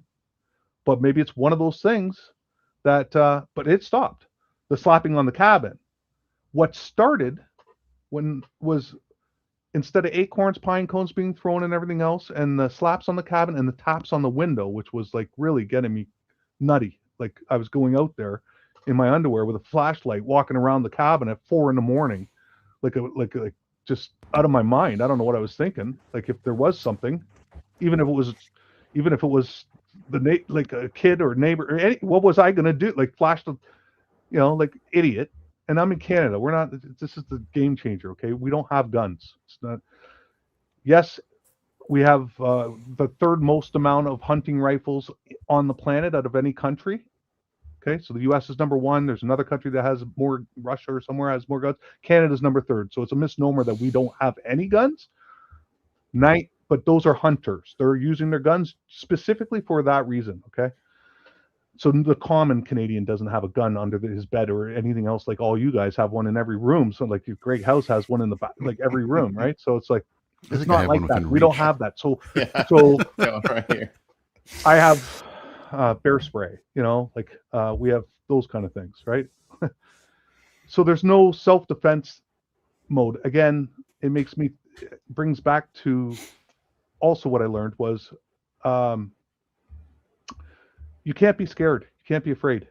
Fear, they feel, for whatever reason, in encounter after encounter after encounter, these people say that they feed on your fear. And no matter what, if it's evil, if it's anything negative or anything else, or it's just a juvenile Bigfoot that's, for shits and giggles, wants to bang your cabin to wake you up to get a couple yucks because he's with his buddy or his brother and they're laughing, whatever, playing Nicky Nine Doors like we did when we were a kid or whatever they're doing, you know, going out and talking to them and asking them kindly apparently gets someone's attention, whether it's their dad or whoever tells them, cut it out. The feathers started showing up, the rocks started showing up, and the glyphs started showing up. So then I'm like, maybe that was like, they're trying to get our attention, to open our minds, to haven't you left anything for them? Not yet. I didn't get that far. I left glyphs. I left like October last year. Before we left, the last 2 times that I was there, I left glyphs on the stumps. But then I realized I'm not going to be back for 7 months, so I won't know until 2 weeks from now. I think we're going on the 10th of May to open the place. And when I went to open the place, when I said that I felt like they were testing me to get me out of there, you have no idea the hell that I walked into. There was I told you about the trees, okay? The trees, like something climbed this massive pine tree. I have 2 of them in my front yard, climbed it and slid down and broke branch down. Wow. And I was just like, yeah, that's what I said. I was like, what the hell? How heavy do you have to be able to break these massive limbs, okay? Straight down. And it's not everyone like it's this one's broken, and then like the ones that climbed up to get up there are broken. So I have that on video. That's nothing. I have a tree that was between my garage and the neighbor's garage, and he just built a garage. And it's a massive tree. I don't even know what kind it is, but split, broke, and was laying on my garage. Half of it's still up, the other half split and is laying on my garage. And I'm just like, what the hell? This is a completely healthy tree. We didn't have any snow load, snow damage, no ice storms, no nothing. No other tree everywhere, anywhere in the neighborhood, like anywhere on the way to the cabin or anything. There's nothing, no damage. Get to my place, that tree smoked every third one on the way down. This one's laying on my garage.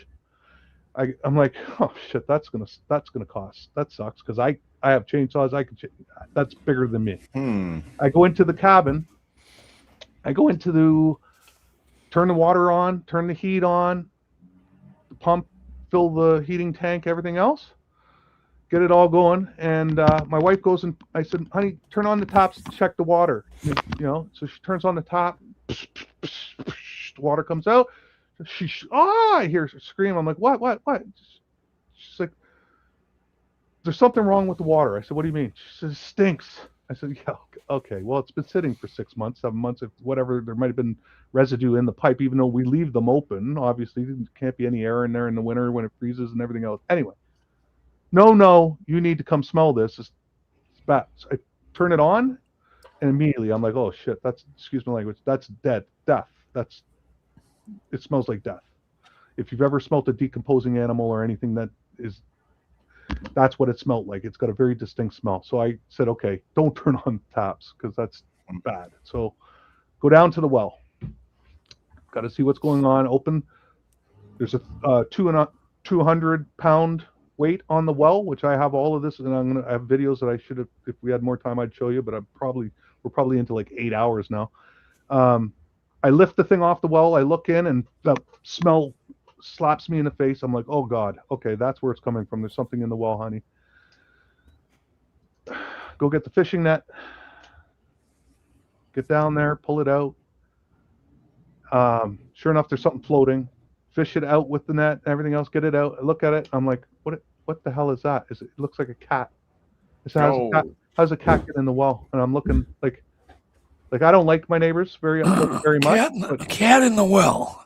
Well, okay, it wasn't a cat. It looked like a cat. I'm not sure.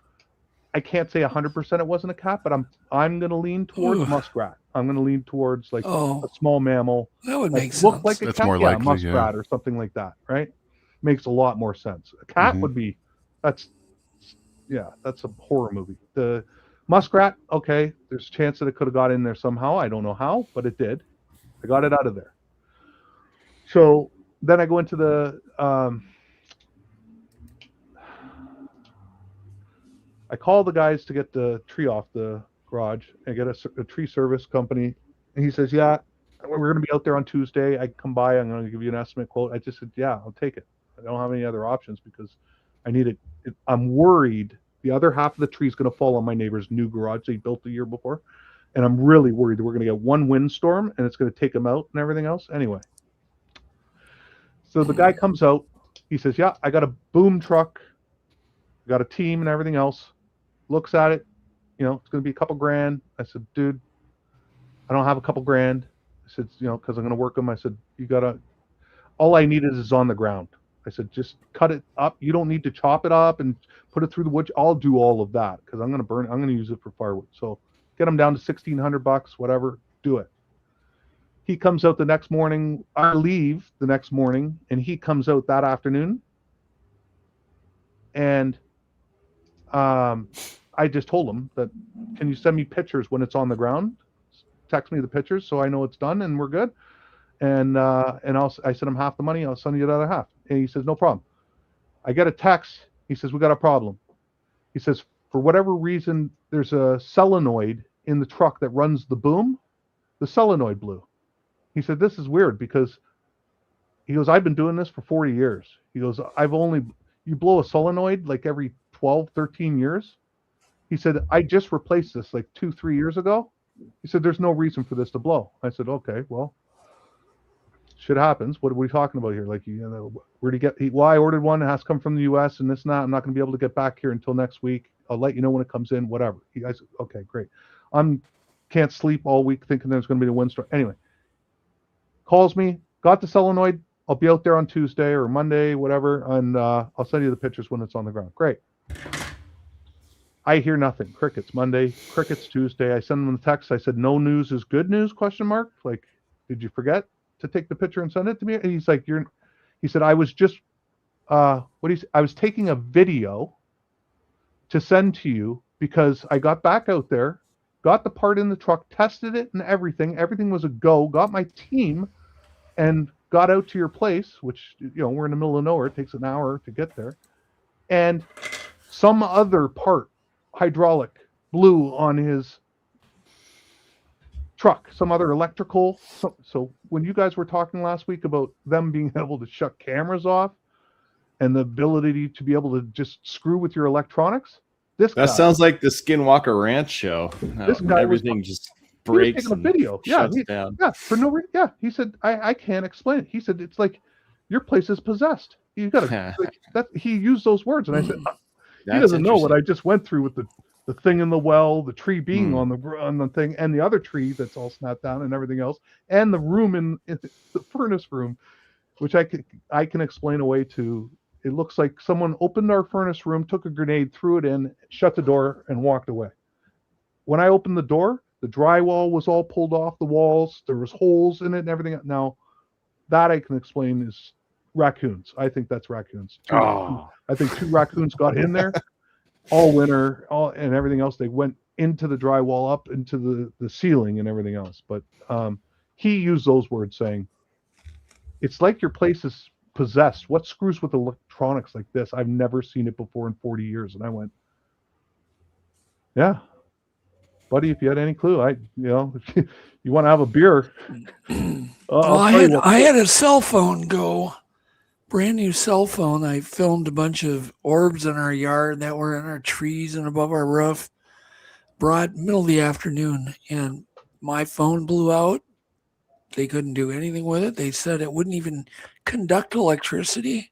It blew every HDMI port on every TV in our house, blew all of our low voltage, blew out my controller and my pontoon, so you could say, well, that's just a coincidence. No, I don't think so. No. Hey, okay. Doug, that's when things were coming in and out of your lake, weren't they? Was that the same time? No. This was we were coming back bass fishing, and this was after that, the one single orb, and then we went and looked at the footage and went back out, and we saw one coming out of the lake straight to the clouds.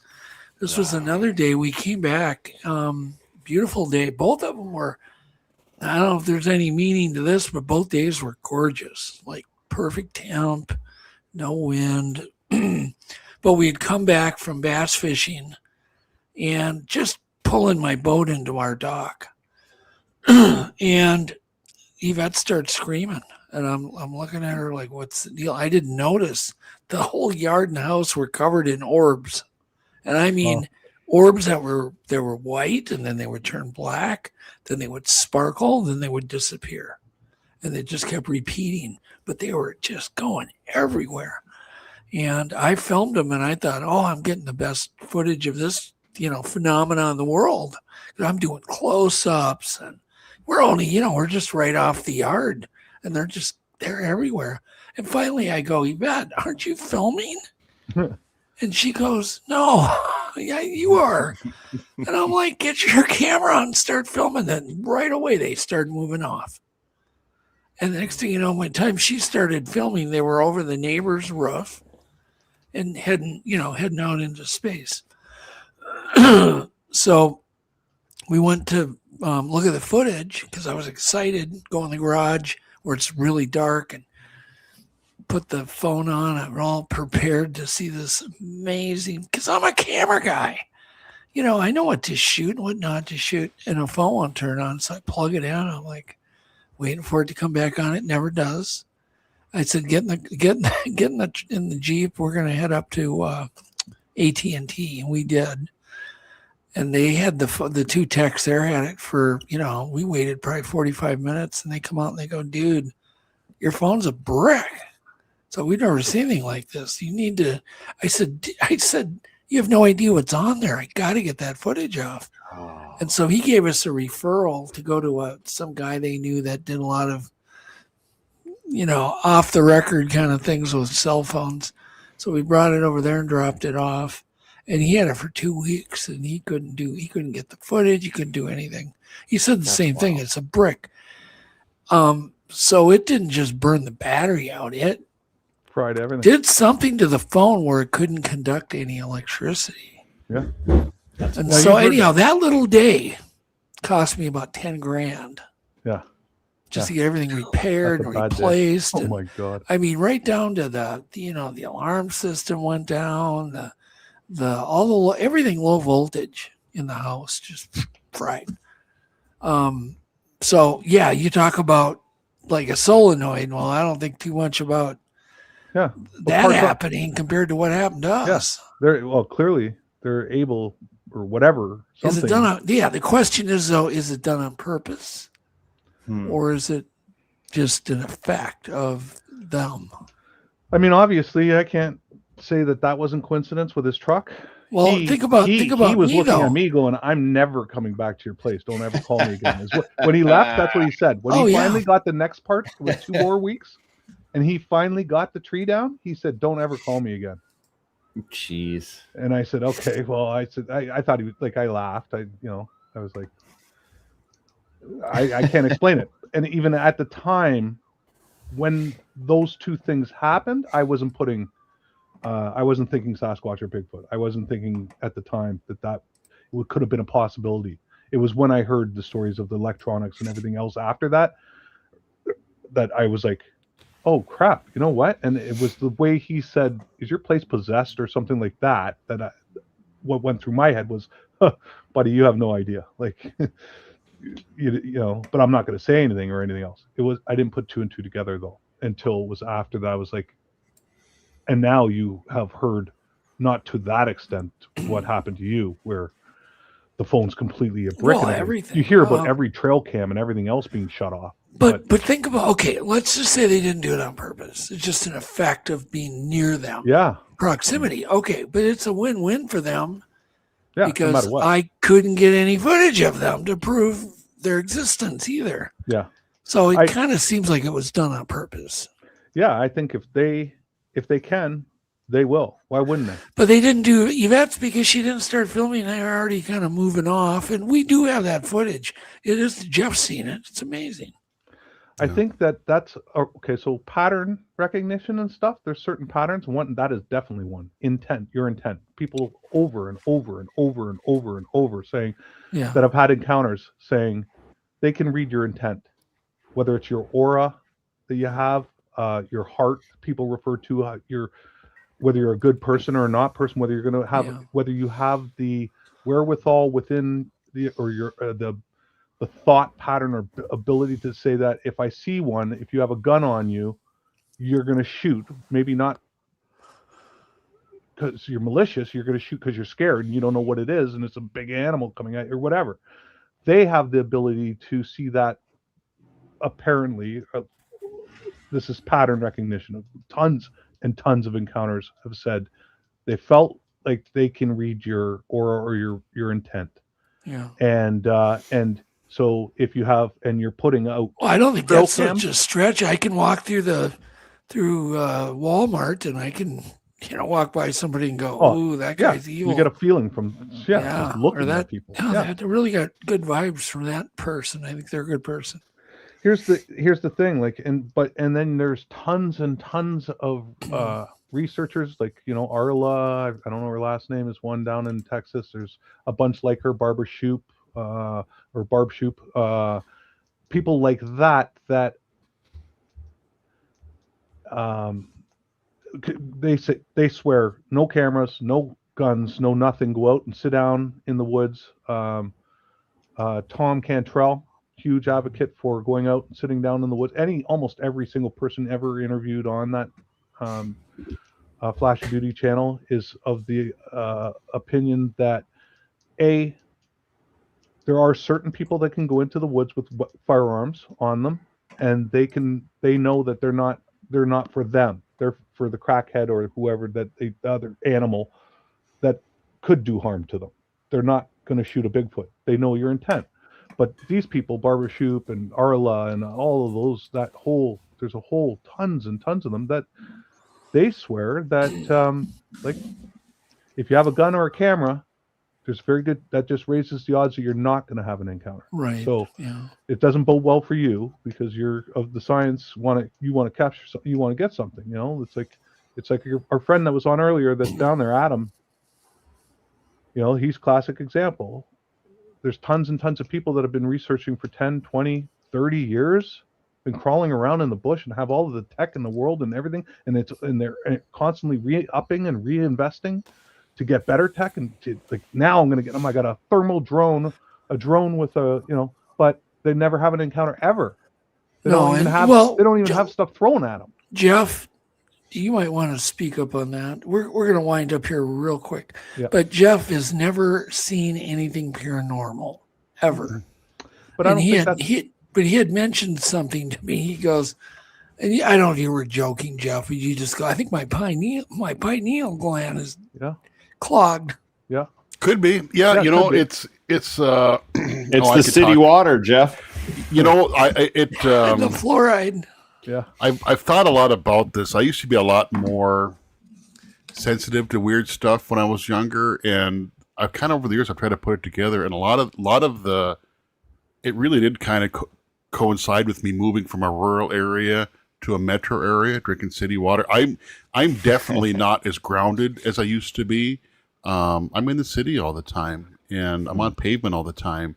And when growing up, I wasn't, and I think that's a big part of it. I really do. You're not wrong. And all our food, the processed foods, yeah, terrible. The water, that's fact. I mean, chlorine does calcify your pineal gland. And the fluoride, the fluoride. Yeah. Sorry, it's been proven. So, you know, the Brita, those Brita and the water puration things that you can, they help for that. You know, but I just want to move rural. Well, we all do, right? Rural. Me too. Yeah. I miss it a lot. You know, until I have a negative experience to the point where I feel like, you know, it's clear that it's I'm not going to be scared. I can't be. Like, after talking to the people in this community, has gotten me over that hurdle. Thank God, because after this happened to me, that's what we were looking at. Well, okay. Well, let's just take the weirdest case scenario. It's a Bigfoot, and it saved your life. Yeah, great, right? Yeah. I want just that there's just as much chance that's what happened. Well, and There's here's the anything thing: else. you asked me if I wanted to see one, and I've struggled with that. Like, question. what would you do if you actually saw one face So to I've face? struggled with the question, like, because half of me really, really, really wants to see one, just so I know that, like, that's it beyond any. You know, now I know I'm a knower, and you know, that would make, I think, a world of difference for me, mentally, physically, like, just everything. I'd just be like, yes. Now, every single person that every encounter that I've listened to of people that have seen a Sasquatch and a Bigfoot, whether it run in front of their car, Greg House, guys like hunters, hardcore fishermen that have just seen one, have described it as being in most cases, the most horrific looking thing that, like, even though it looks like a person, and your mind is trying to comprehend what you're seeing, and that they're not very attractive. No, not many encounter. You do hear of some encounters of the person that saw it saying, well, they were really attractive because physically they're a specimen and the features, but very few. So when I've sat on that porch now in front of my cabin every morning, I have coffee there when I'm there, and I look at the bush. If we don't get off the show, we're all going to be having coffee on the podcast. Well, I've looked at the bush, and I've run the scenario through my head over and over again, going, okay, it's going to be right there when I look over there, and am I prepared to see this now? And, you know, and I've wrapped my head around Andre the Giant on steroids. But my question, though, you haven't really. I'm not sure you get my question.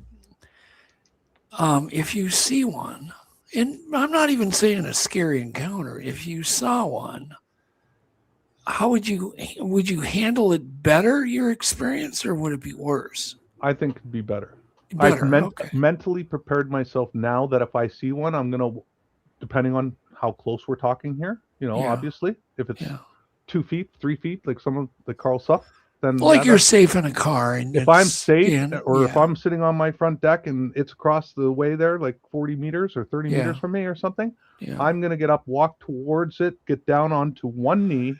I'm going to put my head down and I'm going to say, I mean you no harm. Thank you for showing yourself to me, because you just changed my whole world. Has now made sense, like making a lot more sense than it did a few seconds ago. And that's fact. That's going to happen.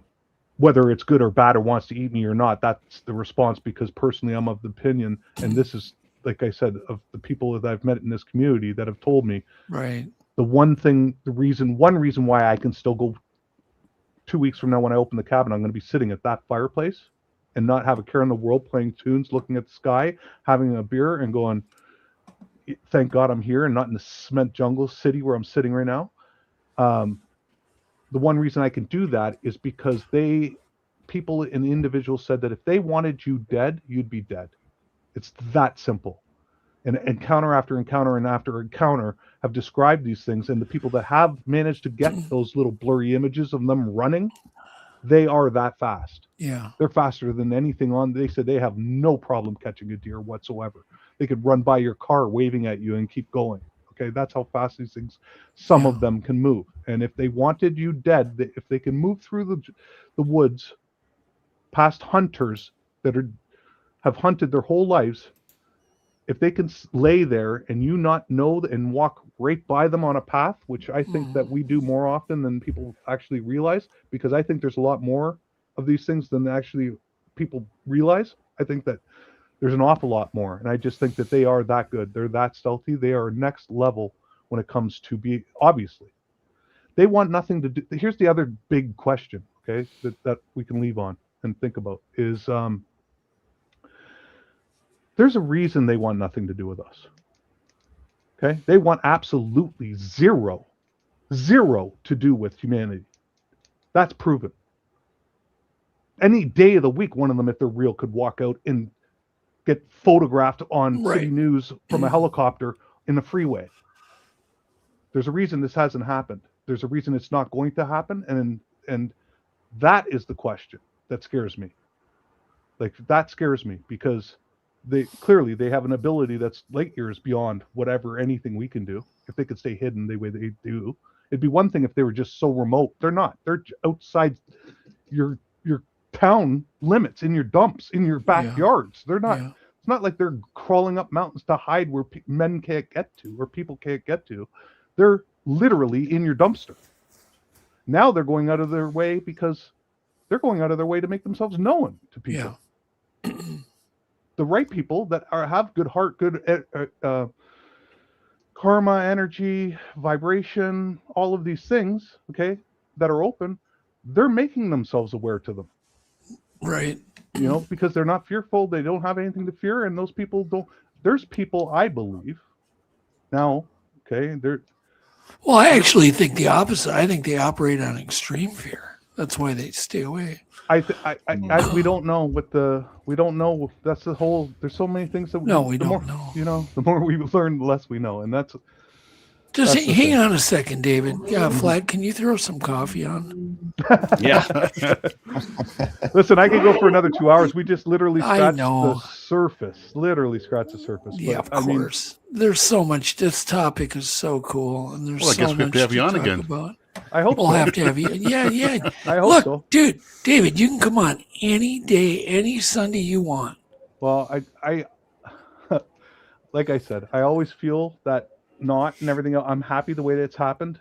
Not all of them. I actually am very remorseful. I don't even want to say it about the New Year's show, because I came from a family Christmas party and they got into what are they called? Espresso martinis. They had pictures of espresso martinis, and then I got onto your show and I just went, ah! Anyway. Yeah. That we're forgetting that one. But I'm happy that the way that they've happened, and I always feel like I'm going to sleep like a baby tonight. And I'm not going to lie to you. I love that. That's awesome. I haven't been sleeping a lot since this has happened. Okay. I really haven't. I'm getting better. Well, listen though, I'm kind of in the same boat. I told Yvette, I swear to God, it's got to be that I'm afraid to go to sleep. Yeah. Does that make any, and I don't think it does. Does that make sense to anybody? It's like, Yeah. I know what's out there. I'm not sure I want to go lay down. Yeah. And you can't, and who could blame you Flat, for does that make any sense to you? Probably not. No, I love to sleep, man. I might be ignorant, but Have you seen anything really weird, like creatures? No, I saw a lady in white ghost. Oh, okay.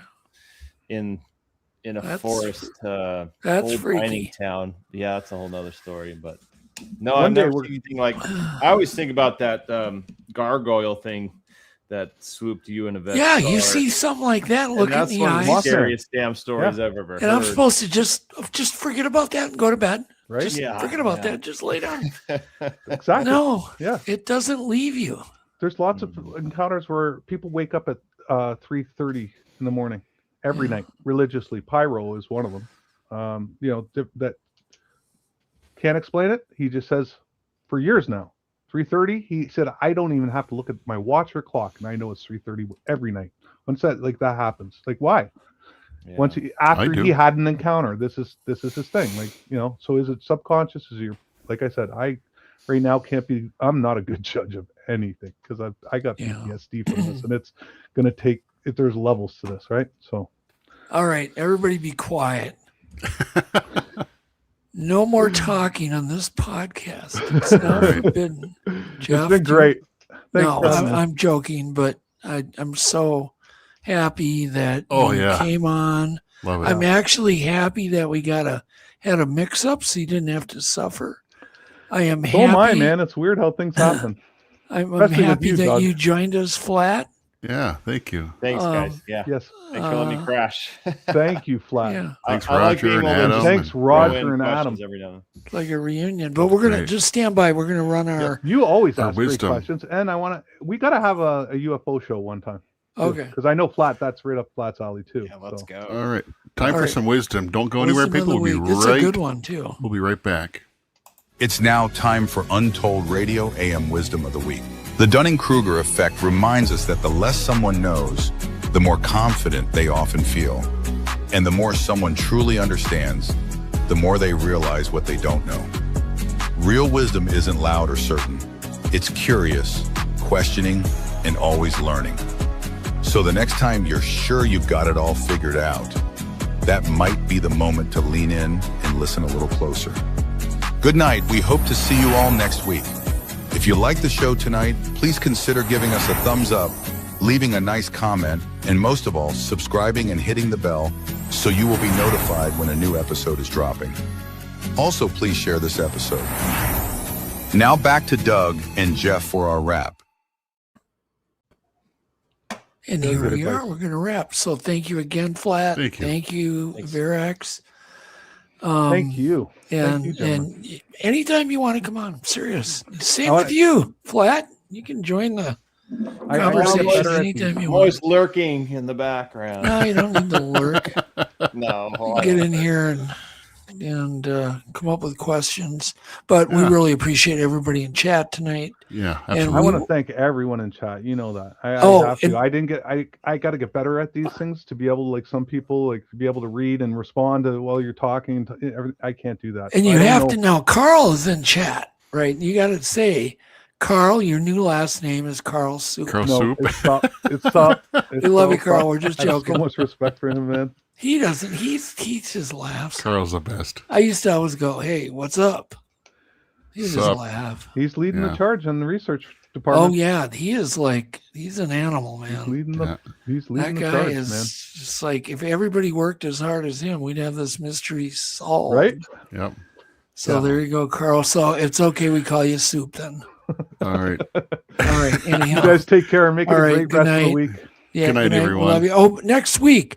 Don't miss next week's show. Next week will be amazing. All right. I'll be sure to be there. I'll be sure to be there. I for it. actually have a guest. All right. Bye. Good Awesome. night, everyone. Take care, everyone. Call you up in the middle of the night. Been bothered by dreams, ain't feeling alright.